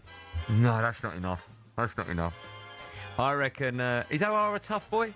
I think he thinks he is. I don't know if he is. I reckon you'd need 4 O'Haras, and 8 of me. Okay. And we get a draw. I'll take a draw now out of that fight. Don't forget to get your calls into the boys from 10:15 tonight, following a massive night of Champions League action. How many Darren Bents would you need to take on Bellew in a boxing match? 2. Do you reckon you do him? 2 of you against one of Bellew? Well, it's 2v1, isn't it? So once he's looking at one, the other one punch him, and then he's turning around and he gets him. Yeah. So I think you reckon you could take Bellew? I know. Oh. No, I know I couldn't. You just said you could. No, 2 of me. Yeah. You reckon you could? You reckon you could both take him? No. Let's finish with the breakfast show now. His former England prop, Traitor superstar, the wonderful Joe Marler, having a back and forth with Big Alan Brazil. I was going to say, you don't wear a shirt like that, do you, in November, unless you get paid for it, you know? What's wrong with my shirt? I thought you'd have beaten the Pit Factory, Joe. Aloha. At least mine's clean, mate. Any chance of you getting that gravy stain out of yours? Aloha. The food's got to go in your mouth, mate, not down your top. Well, you've just done a pineapple pizza on your shirt, so don't give me that. What's the most stained piece of clothing that you own? Stained. Good question, Jack. Yeah, it's a good question.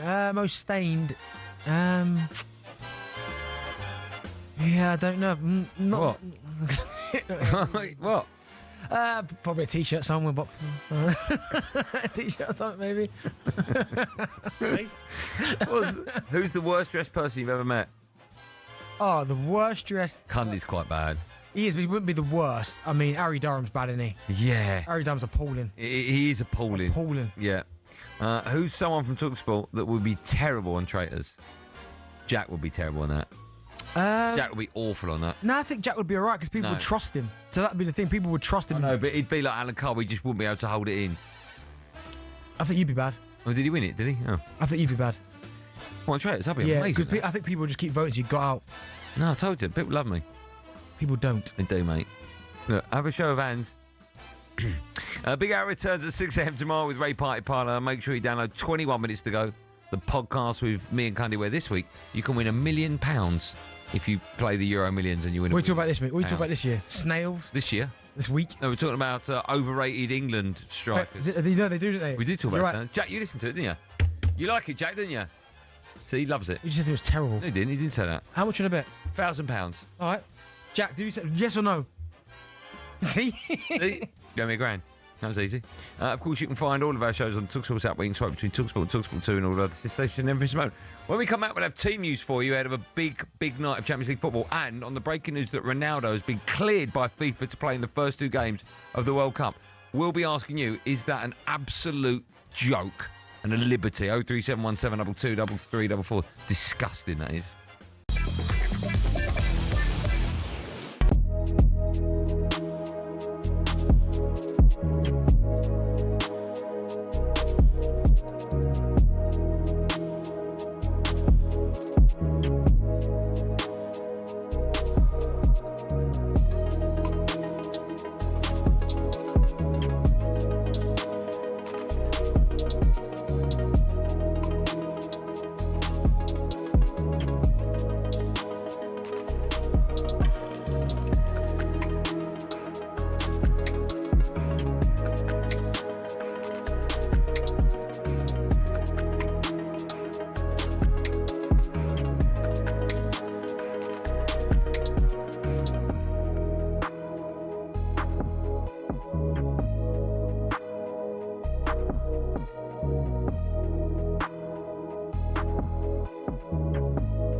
Tyson Fury, Floyd Mayweather, Canelo Alvarez.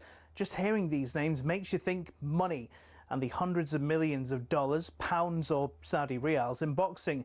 But that's at the top. At the bottom, it isn't quite the same. Even for those on the rise, there's not an awful lot of cash in the boxing world. And if you're just starting out, well, it can be a very costly exercise indeed. But don't take my word for it. Here's the former European champion, talkSPORT's Spencer Oliver. You're turning professional and you're boxing, let's say, York Hall on a non-televised fight. You have to sell tickets to earn any money, but you have to cover the wages of your opponent as well. So if you don't have the ability to be able to sell enough tickets, you effectively have to pay to fight. A far cry then from Jake Paul facing Mike Tyson in 2024, when the purse was reported to be around £48 million. But the vast amounts of cash lining the top dog's pockets isn't the norm in a typical fight. Let's say you're lucky and you get between 5 and 10 grand. You're going to get 10 grand max for that. 10% goes to the trainer, 25% goes to the manager. Then we've got the tax man to pay as well. So we're cutting that money in at least half. So now you've got 5 grand for a 10-week camp. So you're talking about a guy here earning, he might be clearing 500 quid a week. How do you support a family on that? So boxers chase the dream. And, you know, there's probably 2% of them that actually make it. So say you do make it and you start to rise up the ranks. Strikers Boxing, a training academy, says the mid-tier fighters can earn more, somewhere between £10,000 and £50,000 a fight, depending on record, profile, opponent and popularity of weight class. It's only at the top level does the real cash start flowing in, with the top-tier professionals, i.e. those going for titles, earning 6 figures a fight. Something else you'll have heard of is the terms prize fighter or journeyman. A prize fighter is, as it sounds, someone who picks up fights where they can and gets a nice big check if they win. Journeymen are the fighters who take on up-and-comers, effectively used for experience in the ring. Even if they're going up against the real prospects, a young Anthony Joshua, for example, these guys will be lucky to earn more than 10 grand. So the average boxer isn't as rich as you'd think.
Welcome back to the last hour drive. Champions League drive on talkSPORT. Me, Andy Goldstein, Darren Bent is here. Je m'appelle Birmingham. That's a better, yeah. Still to come, we'll be looking ahead to a massive game of the Championship tonight as Middlesbrough take on Coventry. But now, a reminder, Chelsea renew their biggest European rivalry at Stamford Bridge tonight. You can make a case to say this is the very best Champions League tie we've ever seen. Bye-bye! Barcelona! Blue is the colour! Chelsea 4, Barcelona 2. Messi on the edge of the area. Right footy shot from Iniesta to break Chelsea hearts. The away goal in the 93rd minute of the game. Further trouble. Had so many epic battles over the years. Iniesta against the goalkeeper, and he strikes it home into the bottom corner. Great story, magnificent comeback. Torres against Valdez, round Valdez, he tucks the ball home, and Chelsea are going to Munich. This could become one of the classics of all time once again. That's Estevao, right-hand side of the penalty area, shot is in. And hopefully Chelsea will keep hold of him for at least a decade. Now with a dancing footwork into the penalty area, curling shot, magnificent. Oh yes, he is something special. Isn't he just? Chelsea welcome Barcelona at Stamford Bridge tonight, the latest edition of a classic Champions League rivalry. Both sides have exactly the same record in the competition so far this season, with 2 wins and a draw from 4 games. Kick-off comes live from Stamford Bridge, 7 o'clock on a huge night of European action. It's from 7, by the way, build up from 7. Now, I don't know if you heard Max Scott break this earlier on today's show, but it's really got my blood boiling. Cristiano Ronaldo will be able to play for Portugal in their opening game at next summer's World Cup, despite his red card against the Republic of Ireland. Violent conduct normally comes with a 3-match ban, but Ronaldo has had the second and third matches suspended for a year. Ronaldo set out the match against Armenia on November the 16th, so will not miss any games in the United States next summer. Let me add into that, by the way, that Otamendi and Caicedo have a 1-match ban and will miss the first games for their country in the World Cup. But Ronaldo's next 2 matches have been suspended for a year. I need to know the reasons as to why they've done that. And also, if you're Otamendi, Argentina, and Caicedo, you're going, hold on a second here, that ain't happening. If he's suspended, mine's suspended, there's nowhere on the planet they could... absolutely disgusting. Yeah, it's not great. Not a great look at all. But you get us with we all saw the selfie and the picture that he was there. I know he was in America at the Trump event, having dinner and all that. Yeah. I think he was there with the FIFA president as well. Yeah. In the Oval Office. Yeah, I just think, I mean, you know what I think about FIFA? You just can't trust them, can you? It's insane that that's been allowed to happen. But you know full well, if that had been the case with Messi, they would have done the same for him. Yeah. They're the only 2 players I think that they would have allowed to get away with it. And neither should get away with it. No, of course not. Why should they get away with it? I just wonder if there's any people out there that would be going, yeah, I hear what you're saying, but we want to see Ronaldo at the World Cup. That's the thing. I understand why they've done it. I don't agree with it in the slightest. Oh, I totally understand it. But the reason why they have is because he sells tickets. Now, if Ronaldo's playing, if you're playing in, I don't know, Canada, and that's where Portugal are based, and you know Ronaldo's coming to town, you best believe everyone's coming out to watch him. Yeah. If he's not there all of a sudden, you go, like, they'll still come because it's the World Cup. Yeah, but also, how important is he to their chances? They've got a pretty good team, Portugal, right? How important is he to their chances of qualifying? Because FIFA want Portugal in the latter stages. They want Ronaldo in the latter stages of the competition. From what I saw at the Euros, and I covered Portugal a lot. Yeah. He offered nothing in the Euros. No, I know that. I know there's a lot of people saying he should be nowhere near that. Right. But what I did see when I watched him, when he comes out for the warm-up, Andy, I promise you, I've never watched Messi play. I've never been there to watch him, and hopefully with the World Cup I'll get to see that. But watching Ronaldo when he comes out for the warm-up, and the amount of that cameras behind that goal, and when he does anything, even when he's shooting at goal, it was like someone had scored a goal in the game. Well, I went to his first game back for Man United. I can imagine. I went to that Old Trafford, and I was on the pitch working for MUTV, and he was behind me warming up. And as you said, he was scoring he was no goalkeeper, just target practice. When the back of the net bulged, people went nuts. Yeah, so I understand it from that perspective. But again, we're talking about the ethics of it, and is it the right thing to do? And of course it's not, because if you're other nations that are trying to win the World Cup, Argentina, defending champions, and people are getting special treatment, you're like, well, hold on, Otamendi, regardless what type of player he's in terms of most important, not important, squad player, he's still a player that you've not got available because he's suspended by the law. So how the hell did Ronaldo manage to just kind of weave his way around it? I don't even know how FIFA can even begin to think that this is a good idea. I know, but like you, I understand why. But it just can't happen. No. It just can't happen. Mate, they better be careful, because there's going to be a lot of Argentina like, hold on. Like, how was this possible? I think they're going to have to do something. Yeah, it wouldn't surprise me if over the next week... If all bans... Or they come up with a new law. Okay, well, there's another great question. Because it was in qualifying for the World Cup? Yeah, against Republic of They'll Ireland. go, it's only qualification, so he's suspended for the next qualifying Okay, well, campaign. let me ask you this, because we can bolt this on as a question. Mm. Do you think that all yellows and reds should be scrapped before a major competition? I think so, yeah. I think so as well. So what? So you go into the tournament with nothing hanging over you. Yeah. So that even if you are red carded in the last game or the penultimate game in qualifying, you don't miss any games at the start of the World Cup. I see both sides, but it's a tough one. But Why? Tell me why. Because I just think if you go and clatter someone last game before, okay, I'll give you an example. As you say, exaggerate a point to prove a point. Is that right?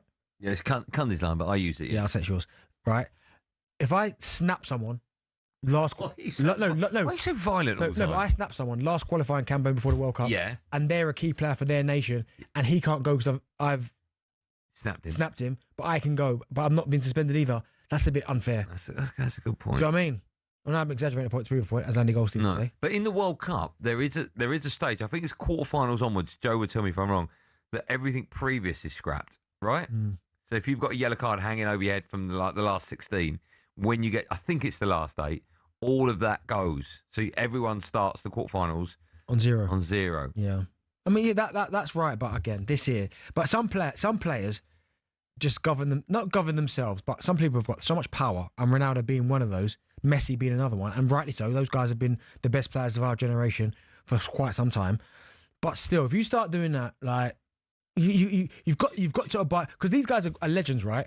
But neither of them two now are the best player on the planet. No. Do you know there's a part of me that feels that if it happened to Messi, he would say, no.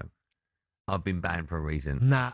Do you know what, though? If it happened now, yeah, Messi would probably go, yeah, do you know what? No. So it's not the right thing to do. It's not. But no, it's not. Someone's put a really good point here. Yeah. Not about that. About the VT we heard. Like, where was the Ronaldinho, Chelsea?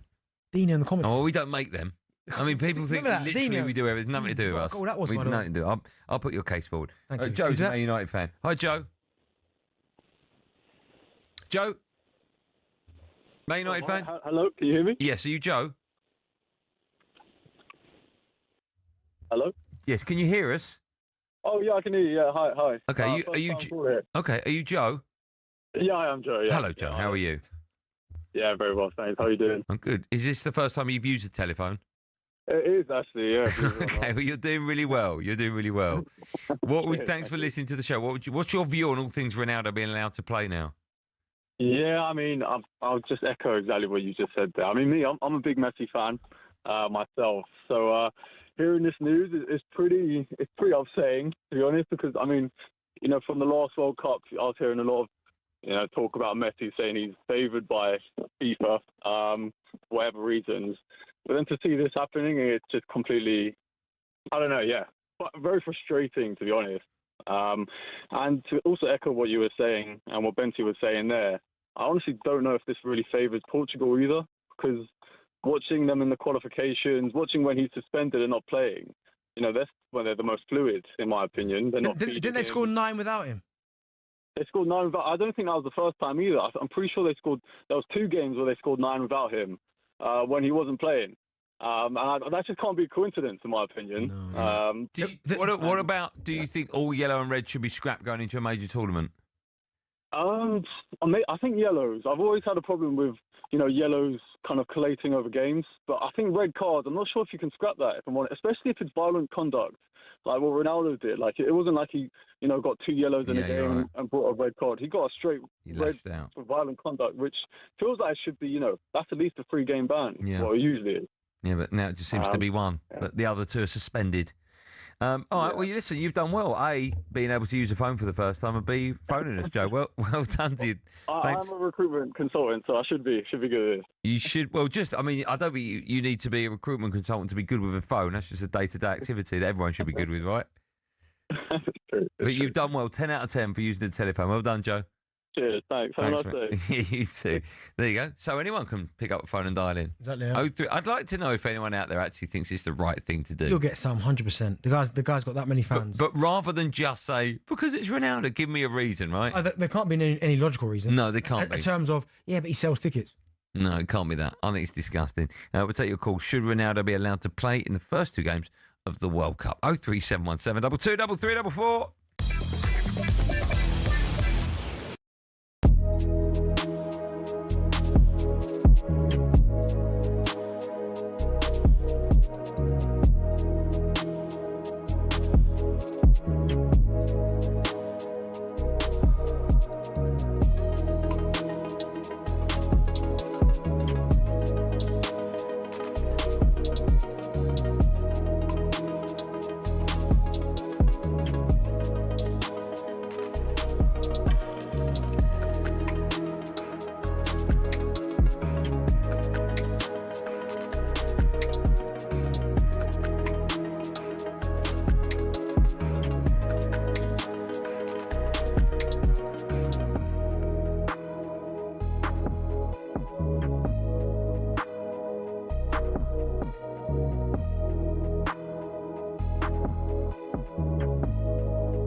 welcome to talkSPORT Goals. Been taking you through what should be another busy day of football.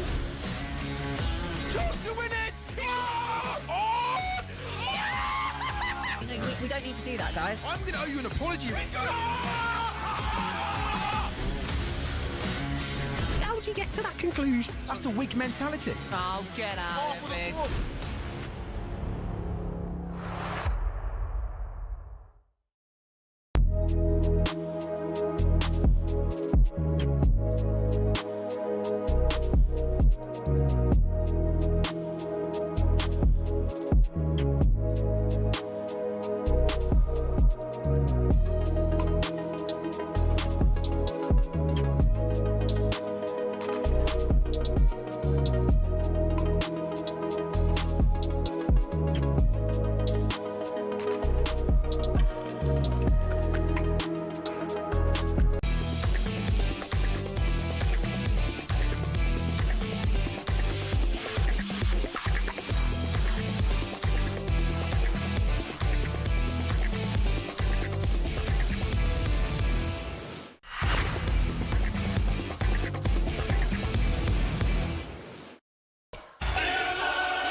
You listen to Champions League Drive. It's live on talkSPORT. It's me, Andy Goldstein Darren Bent, alongside our friends at Just Eat. Get delicious meals and everyday essentials from the delivery experts.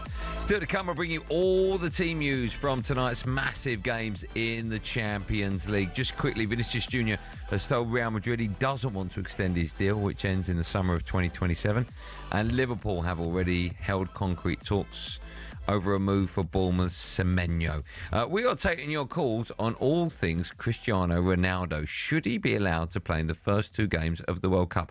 Obviously, he shouldn't, because he's got a 3-game ban for violent conduct. But we understand that FIFA have said, don't worry about the next two. You can play in the World Cup. Don't worry, they won't remember. I think it's a disgrace. Bentley thinks it's a disgrace. I think most of you think it's a disgrace. Tom is a toffee. He joins us now. Hello, Tom. Hello, you all right? I'm good. How are you today? Yeah, very well, thank you.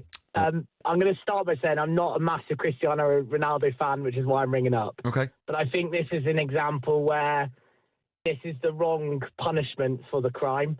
This is it should be separate entities. It's a qualifying campaign, and it's 6-7 months before the tournament kicks off.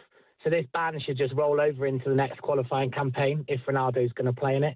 And the examples that was given for Caicedo and Otamendi are even worse. They got red cards in September, I think it was, and Caicedo's going to have to suffer for 2 yellows from September the 10th all the way through to the World Cup to miss a game because Ecuador haven't got a game that matters in that time period.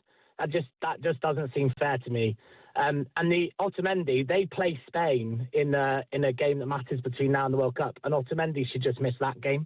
So I think they need to understand that, you know, it's not about the player. I think this is done because it's Ronaldo, but it shouldn't be about that. It should be about when the time span between the red card or the ban happens. But Benty made a very good point. If it's violent conduct, if you do something and it means that the player you've done it to isn't going to the World Cup because of your violent conduct, but you are, that doesn't seem fair, right? I can see that, but then we have that situation in FA Cups and Premier League. If you get a red card in the FA Cup, you miss the next FA Cup. You don't miss Premier League games. Yeah, but that's because they're two different competitions. This is the same competition. I would say this is separate. It's qualifying and it's the World Cup. The tournament starts on that day. He legitimately could have been playing Armenia, who were not going to the World Cup, and have got a red card there. Why should he then miss a game in the World Cup against people that are separate? It's a separate opposition to me. The World Cup draw, and that's World Cup qualifying. So I get it's going into that tournament, but to me, they're two separate entities. Okay. It should be treated in two separate ways. You think that they shouldn't be connected, but because they are, you think he should have that ban, right? I think he should have the ban. I think he should suffer a ban, but I would have it in the next qualifying campaign. Okay. So when Portugal next have to qualify for a major tournament, that's when his ban should start because it's the qualifying. But if he were to retire after the World Cup, that means he'd never receive that ban. Yeah, well, that there could be a player who's 25 who's going to do the same thing. I would say about any player. I'm not just saying this because it's Ronaldo. I'm saying this for all those players. I think it's wrong for Caicedo. I think it's wrong for Otamendi. I think it's separate. Okay. Good call. Thanks for that. Let's go to James, a Liverpool fan. Hi, James. Hiya, how you doing? I'm good, man. Off you go, pal. I just wanted to call in and kind of respond to the point that Darren made about the kind of like a really nasty tackle causing a red card. And I think another slant or another thing to look at is if a player deliberately blocks a goal. I'm thinking like a Luis Suarez sort of where he's deliberately handballed it. If that's in a decisive game and actually impacts a whole nation qualifying, surely that sort of red card should follow through and carry on. Yeah, listen, I'm all for it. I think once you've been sent off, there's no one on the planet you should be getting any special exemptions, regardless who you are, because going into a major tournament. I just think that the rules are there for a reason, regardless whether you're Ronaldo or someone else. If you get sent off and your next 2 games to be banned are in the World Cup, then that should be the case. It shouldn't be the case in no suspended sentence. Yeah, I just think it sends the wrong message. I think we wouldn't even be having this conversation if it wasn't Ronaldo. 100%. Well, no, they wouldn't have changed it. If it wasn't Ronaldo, they wouldn't have changed it. Yeah, that's exactly it. And I just thought, a red card can be, potentially a serious injury for an opponent. But if it is something like a deliberate handball that stops a goal going in, that means that your team goes through and another country doesn't. Yeah. Going back to fairness, that can't. James, right. are you a Ronaldo fan? Not particularly. Okay. I'm a football fan, so I don't really care whether he's there or not, to be honest. Okay. What's interesting, I'll go to Steve and just say, what's interesting about me is I used to be a massive Ronaldo fan, but little things like this chip away and make me go, no. No, listen, I'm what the guys. Your done in team the game, Messi, right? But I've always thought Messi was better, and that's just my opinion. If someone says to me Ronaldo's better, that's their opinion. I've got no argument with that. Okay. I mean, he is a great. But there are little instances like this where you go, oh, then come on. He leaves a little bit of a sound. Or when he does the Piers Morgan interview sometimes. I know. What, really? Yeah, I know. Just give Messi a bit of respect, man. Yep, I agree with you. Steve's a Newcastle fan. Steve-O. Hello.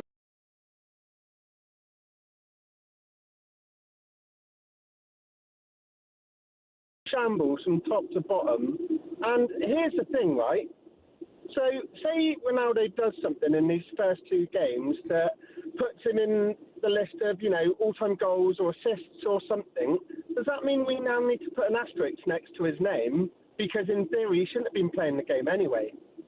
Yeah, potentially. As I said, it's potentially, and I need to hear, right, once is obviously the dust is settled on this, because I think it's just broken, but I need to know FIFA to come out and put a statement out as to why they've come to this decision, and then make a reason as to why the other guys are suspended. Because at the minute we're all guessing as to why they've done it, but I need a statement to go, right, this is the reason we've done it, A, B, and C. Well, as soon as we get that, excuse me, we'll read it out on the show. Thank you very much, appreciate it. Also, still to come, we'll bring you all the team news from tonight's huge games in the Champions League. But first, it's time for the last no Googling of the day. We want to know who's the last Chelsea player to score against Barcelona.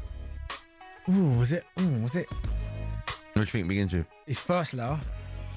No. Who do you think it was? Michael Essien? No. He scored a great volley, No. didn't it? Volley, was it against? Yeah. But it was not him. And the answer to that and all of the team news coming your way right after this.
The German leading England. It all sounds a little bit odd, but as Thomas Tuchel tries to bring football home, here's how he ended up in one of the most scrutinised jobs in sport.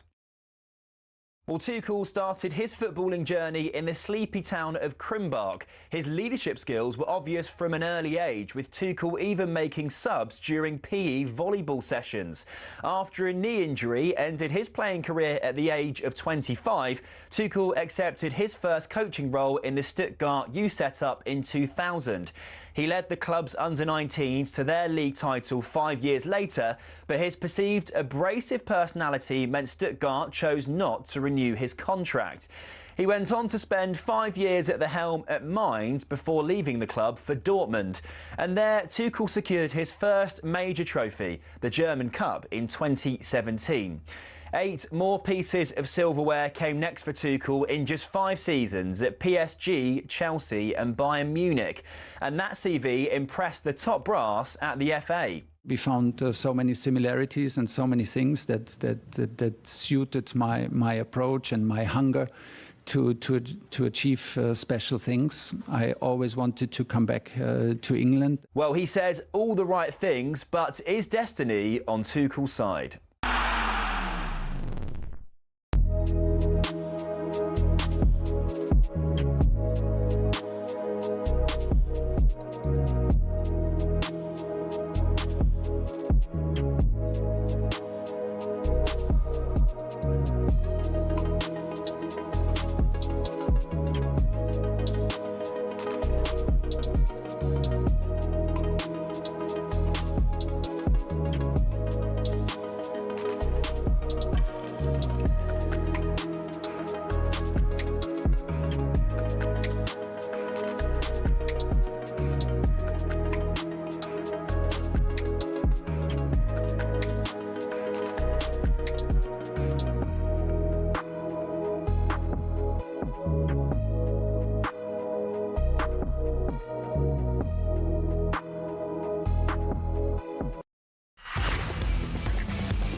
Drive and talkSPORT Champions League drive as well with me, Andy Goldstein Darren Bent, alongside. Before the break, I asked the question: who was the last Chelsea player to score against Barcelona? Give me initials. No, not initials. Give me the year. 2018. A 1-1 draw at the Bridge. Ooh. Position? I'll give you a clue. Where is the love? Okay, where is the love? Black Eyed Peas. Fergie. William. Yeah. That's unbelievable, that, isn't it? Well done, man. How excited you were. Good work. Right, follow us at 7. You can hear live commentary of Marseille against Newcastle in the Champions League, whilst over on talkSPORT 2 we bring you a massive game in the Championship as Borough host commentary. Mark Wilson is there for talkSPORT. He's got all the team news for us now. Mark, good evening to you. Good evening, boys. What again we've got for you here. Second against first in the Championship. Borough, their new boss, Kim Hellberg, is here but won't take charge of the side tonight. He'll be taking a watching brief. There are 2 changes for Borough. McGree and Silvera come in for Targett and Bergzorg, who drop to the bench. Frank Lampard's side, no win tonight. They'll be 10 points clear at the top of the Championship. They have been absolutely outstanding in recent weeks. They've won 9 of their last 10. They make 1 change from the win over West Brom at the weekend. Efron Mason-Clark drops to the bench as Brandon Thomas Asante comes in. We've got live and exclusive National Radio commentary on talkSPORT 2, former Scotland man Chris Uwellamo alongside us at the Riverside for Middlesbrough against Coventry. Thanks, Mark. Now, follow us at 7. The GOAT Adrian Durham host kick-off from Stamford Bridge on a huge night of Champions League action. Would you believe it? Adrian joins us to look ahead to it all now. Aid, good evening to you. Andy, Benty, you okay? We are good. We're very well. Aid, I was thinking about this earlier on. They used to sit here, of course, for a long, long time, over 10 years, with various co-hosts, including Darren Goff. And there will be nights of football that you hand over to and you think, I wish I was there tonight. Tonight, for me, is one of those games where I'm thinking, I wish I was there tonight. Because Champions League football and games like this, they don't come too much, well, I was going to say too much bigger, but I mean, it's all about great players, great teams, great matches, and great head-to-heads.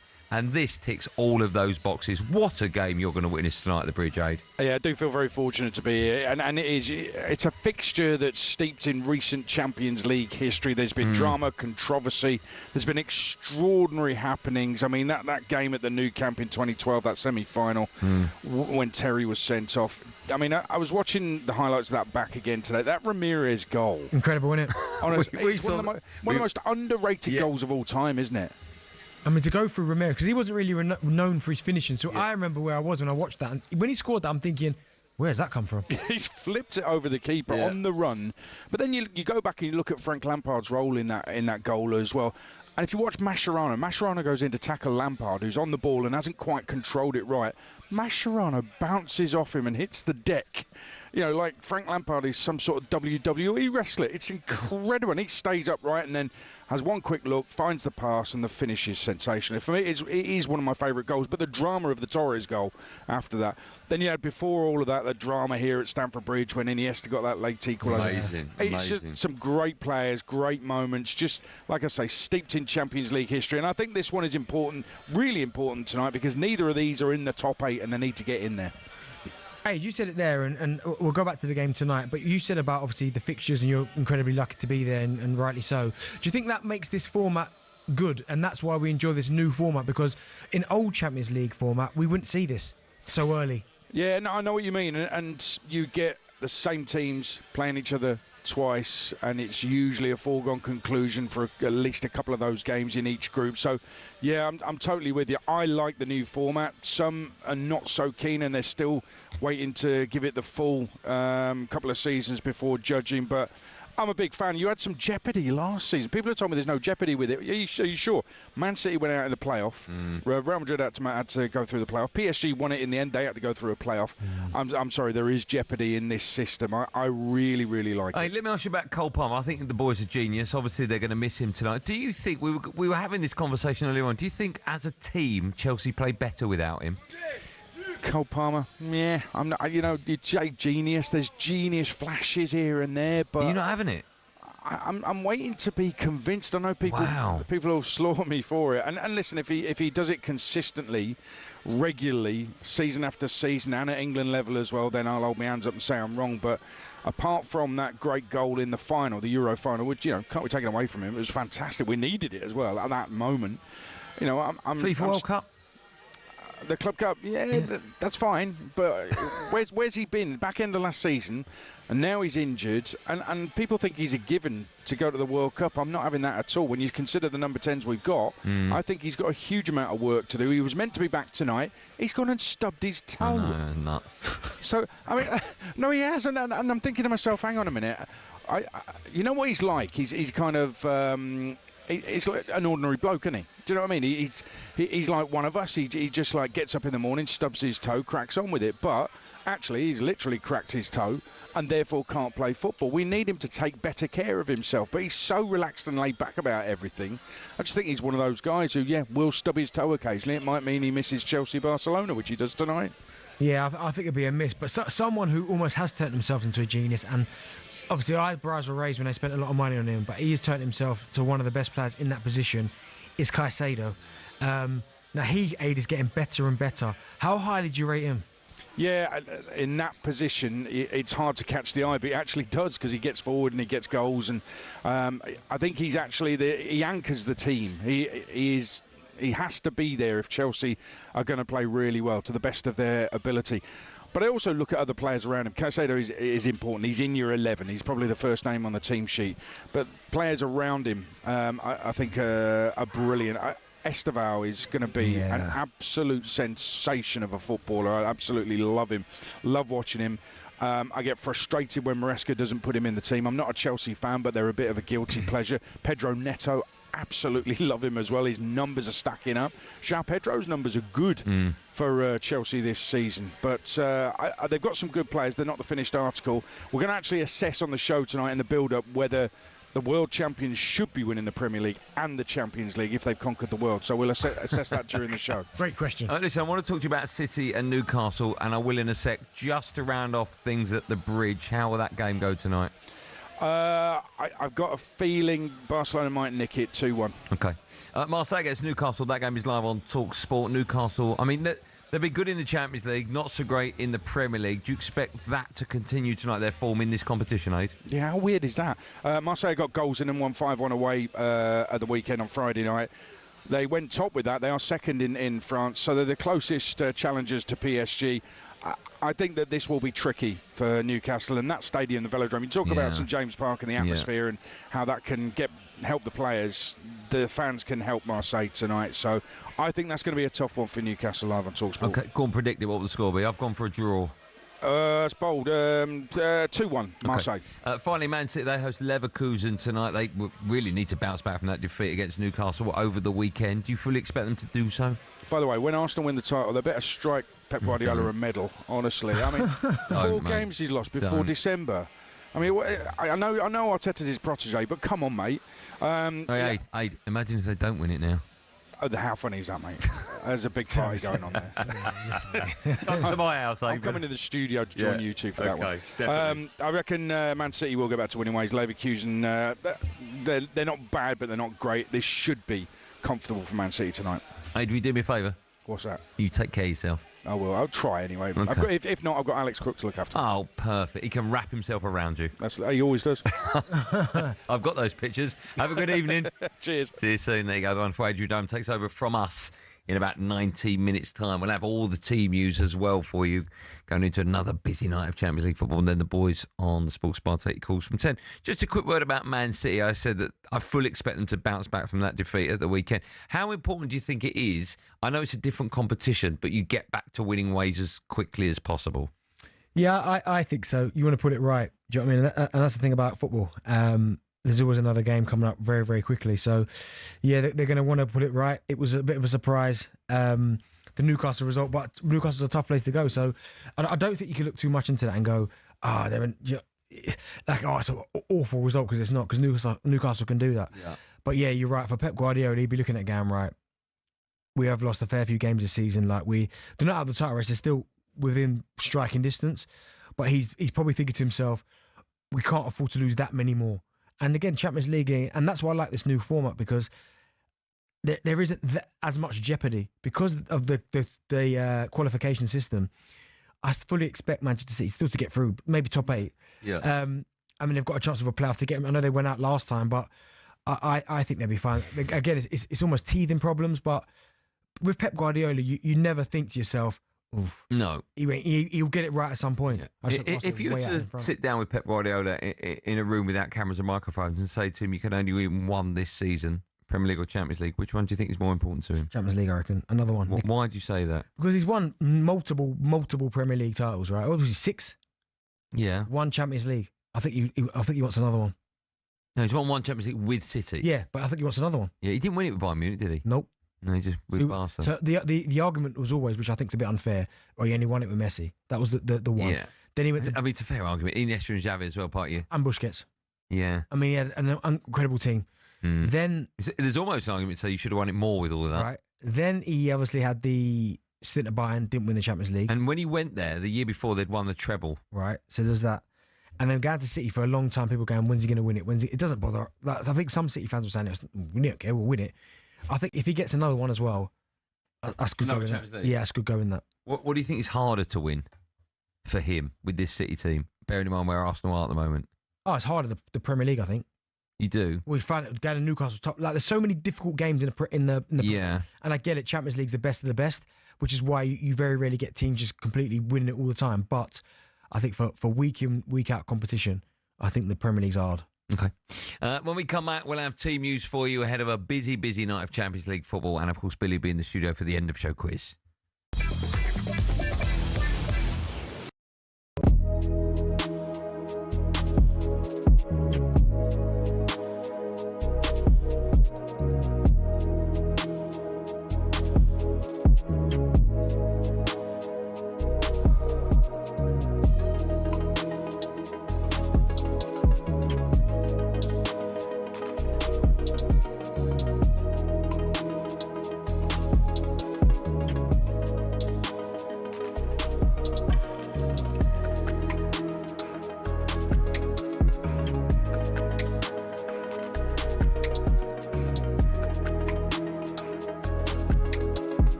welcome to talkSPORT Goals. We're taking you through what should be another busy day of football.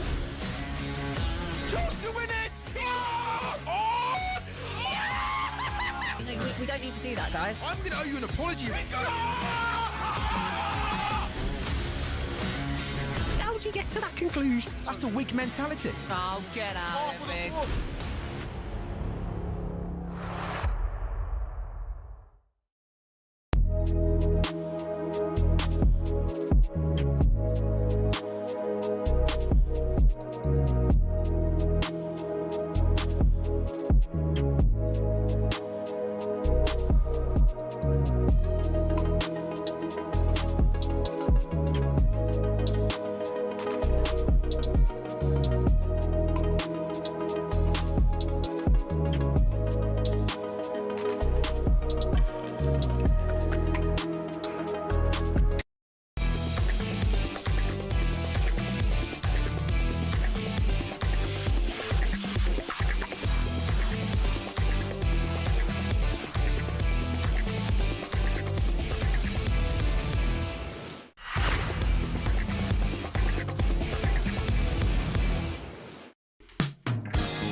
You listen to Champions League Drive on talkSPORT. Me, Andy Goldstein Darren Bent, Just Eat. From last minute winner dinners to tackling the weekly shop. Save time with groceries delivered straight to your door. Following us at 7, Adrian Durham hosts kick-off from Stamford Bridge on a huge night of Champions League action. Marseille against Newcastle is live on talkSPORT. Sam Matterface has team news ahead of that one. Sam, good evening. And Anthony Gordon, Andy, is fit and starts for Newcastle United away in the stand at Velodrome. It's a team that makes 3 changes from that successful victory over Manchester City at the weekend. Dan Burn, Joe Willock and Gordon come in. Pope is the goalkeeper, Livramento at right back, Thiaw, Cher and Burn the back 4. Guimaraes, Tonali and Willock in midfield. It means that Joel Linton slips to the bench. Murphy, Gordon and Barnes are the 3-pronged attack. Voltemada is also amongst the replacements. What about the opponents tonight? Roberto De Zerbi's Marseille. They make 3 changes from their 5-1 victory over Nice on Friday night. Rulli, their goalkeeper, their number 1 goalkeeper, is back in this evening. He usually gets rested between the big Champions League games and the last league game. Højbjerg is back in, and so is Bacola. So it's Rulli in goal. Tim Weah at right back, Benjamin Pavard and Bellerdi as the 2 centre-halves. The former West Ham player Emerson at left back. Pierre-Emile Højbjerg, Vermeeren and Bacola in the middle of the park, with Mason Greenwood and Paschal behind Aubameyang in attack. We're underway at 8 o'clock live on talkSPORT tonight with Newcastle hoping to connect 4 and win 4 straight Champions League for the first time in history. Thanks, Sam. Chelsea, they're up against Barcelona at Stamford Bridge. I can't wait for this game. Alex Crook has all the team news. Hi, Crookie. Yeah, good evening, boys. It's a fascinating team selection from Chelsea boss Enzo Maresca without a recognised number 9 in the starting 11. 5 changes in total from the team that beat Burnley at Turf Moor on Saturday to go second in the Premier League. Gusto, Fofana, Caicedo, Esteval and Garnacho are the players who come in. Out go Tosin, Andre Santos, Gittins, João Pedro and Liam Delap. Looks like Pedro Neto is going to play as the false number 9. Certainly that's the way that Chelsea have lined it up on the team sheet. So Sanchez in goal, Gusto, Fofana, Chalobah and Cucurella the back 4. James moves up into midfield alongside Caicedo. Esteval and Garnacho out wide, with Fernandes in the number 10 position and Neto up top. As for Barcelona, well, Lamine Yamal missed their last trip to England when they beat Newcastle due to injury, but he starts tonight. Marcus Rashford has recovered from illness. He's only on the bench, so it's Garcia in goal, Koundé, Eric Garcia, Kubasi and Balde the back 4, Araujo and De Jong in midfield, Yamal, Lopez and Torres in behind Robert Lewandowski up front. This should be an absolute firecracker. It's Chelsea against Barcelona. Thanks, Crookie. Man City, they host Leverkusen. The teams are in. Mickey Gray can tell us more. Hi, Mick. Yeah, they are high, Andy. Another milestone for Pep Guardiola as he takes charge of his City side for the 100th Champions League game. It's 10 changes, Andy, for City after their 2-1 defeat to Newcastle on Saturday. Only Nico Gonzalez stays from that game at the weekend. Trafford in goal with Kusanov, Stones, Ake and Aït-Nouri making up a back four with Gonzalez holding the midfield. Lewis and Reinders, Savinho and Bob either side of Marmoush. It's a strong bench, as you can imagine, Andy, but City are still going for it. City take on Bayer Leverkusen at 8 o'clock at the Etihad. I can imagine. Thanks, Mickey. What a night of football, all live on the talkSPORT network. Do not miss a thing. Stay where you are. And then, of course, after a busy and huge night of football, the boys on the Sports Bar from 10 will be taking your calls. If you're new to talkSPORT, stick our number in your phone, 03717 223344. You'll be hitting that redial button tonight many, many times, I'm sure. Right, one more. Billy's in the studio, everyone.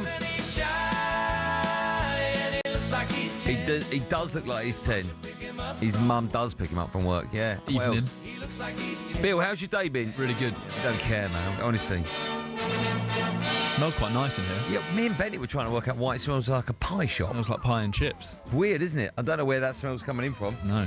Anyway, do you want a pie? Yeah, cheers. I don't know where it's coming in. We've only got a couple of minutes. What are we doing for the end of the show quiz? Yeah, we've been discussing Cristiano Ronaldo. Yes, we have. Yeah. Well, he's from Portugal, and port is a form of fortified wine. Some wine is red. So tonight's quiz is some wine is red. Yeah. So tonight's quiz is about the colour red. And you've got all that from Ronaldo? Yeah. Wow, okay. So 3-2-1. For Portugal and they wear red. Yeah, you could have done that. But yeah. Anyway. Okay. So what about the colour red? Yeah. Andy, do you want to go first? I'd love to go first. My show.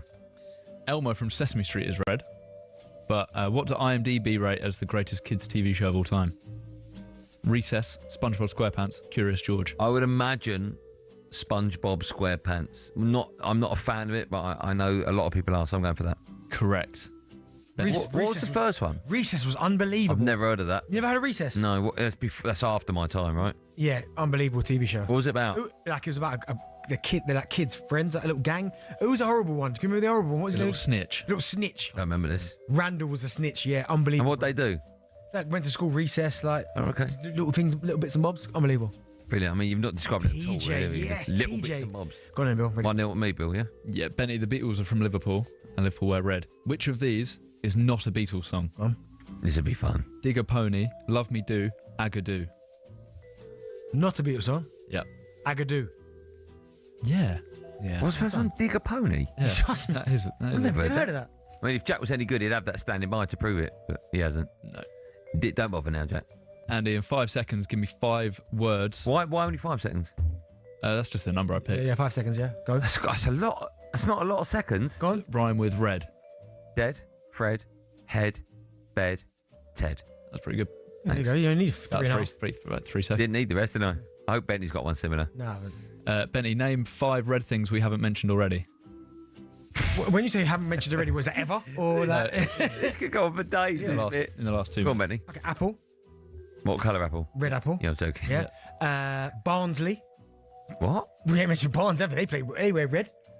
No. You know, No, the things that are red. Yeah, red. Barnsley's home kit. Yeah, no. You got excluding football kits. That's silly. No, I'm not. Oh yeah, sorry. Benfica. Excluding. No, football. no. Come on, Benny. Forgot to read that bit.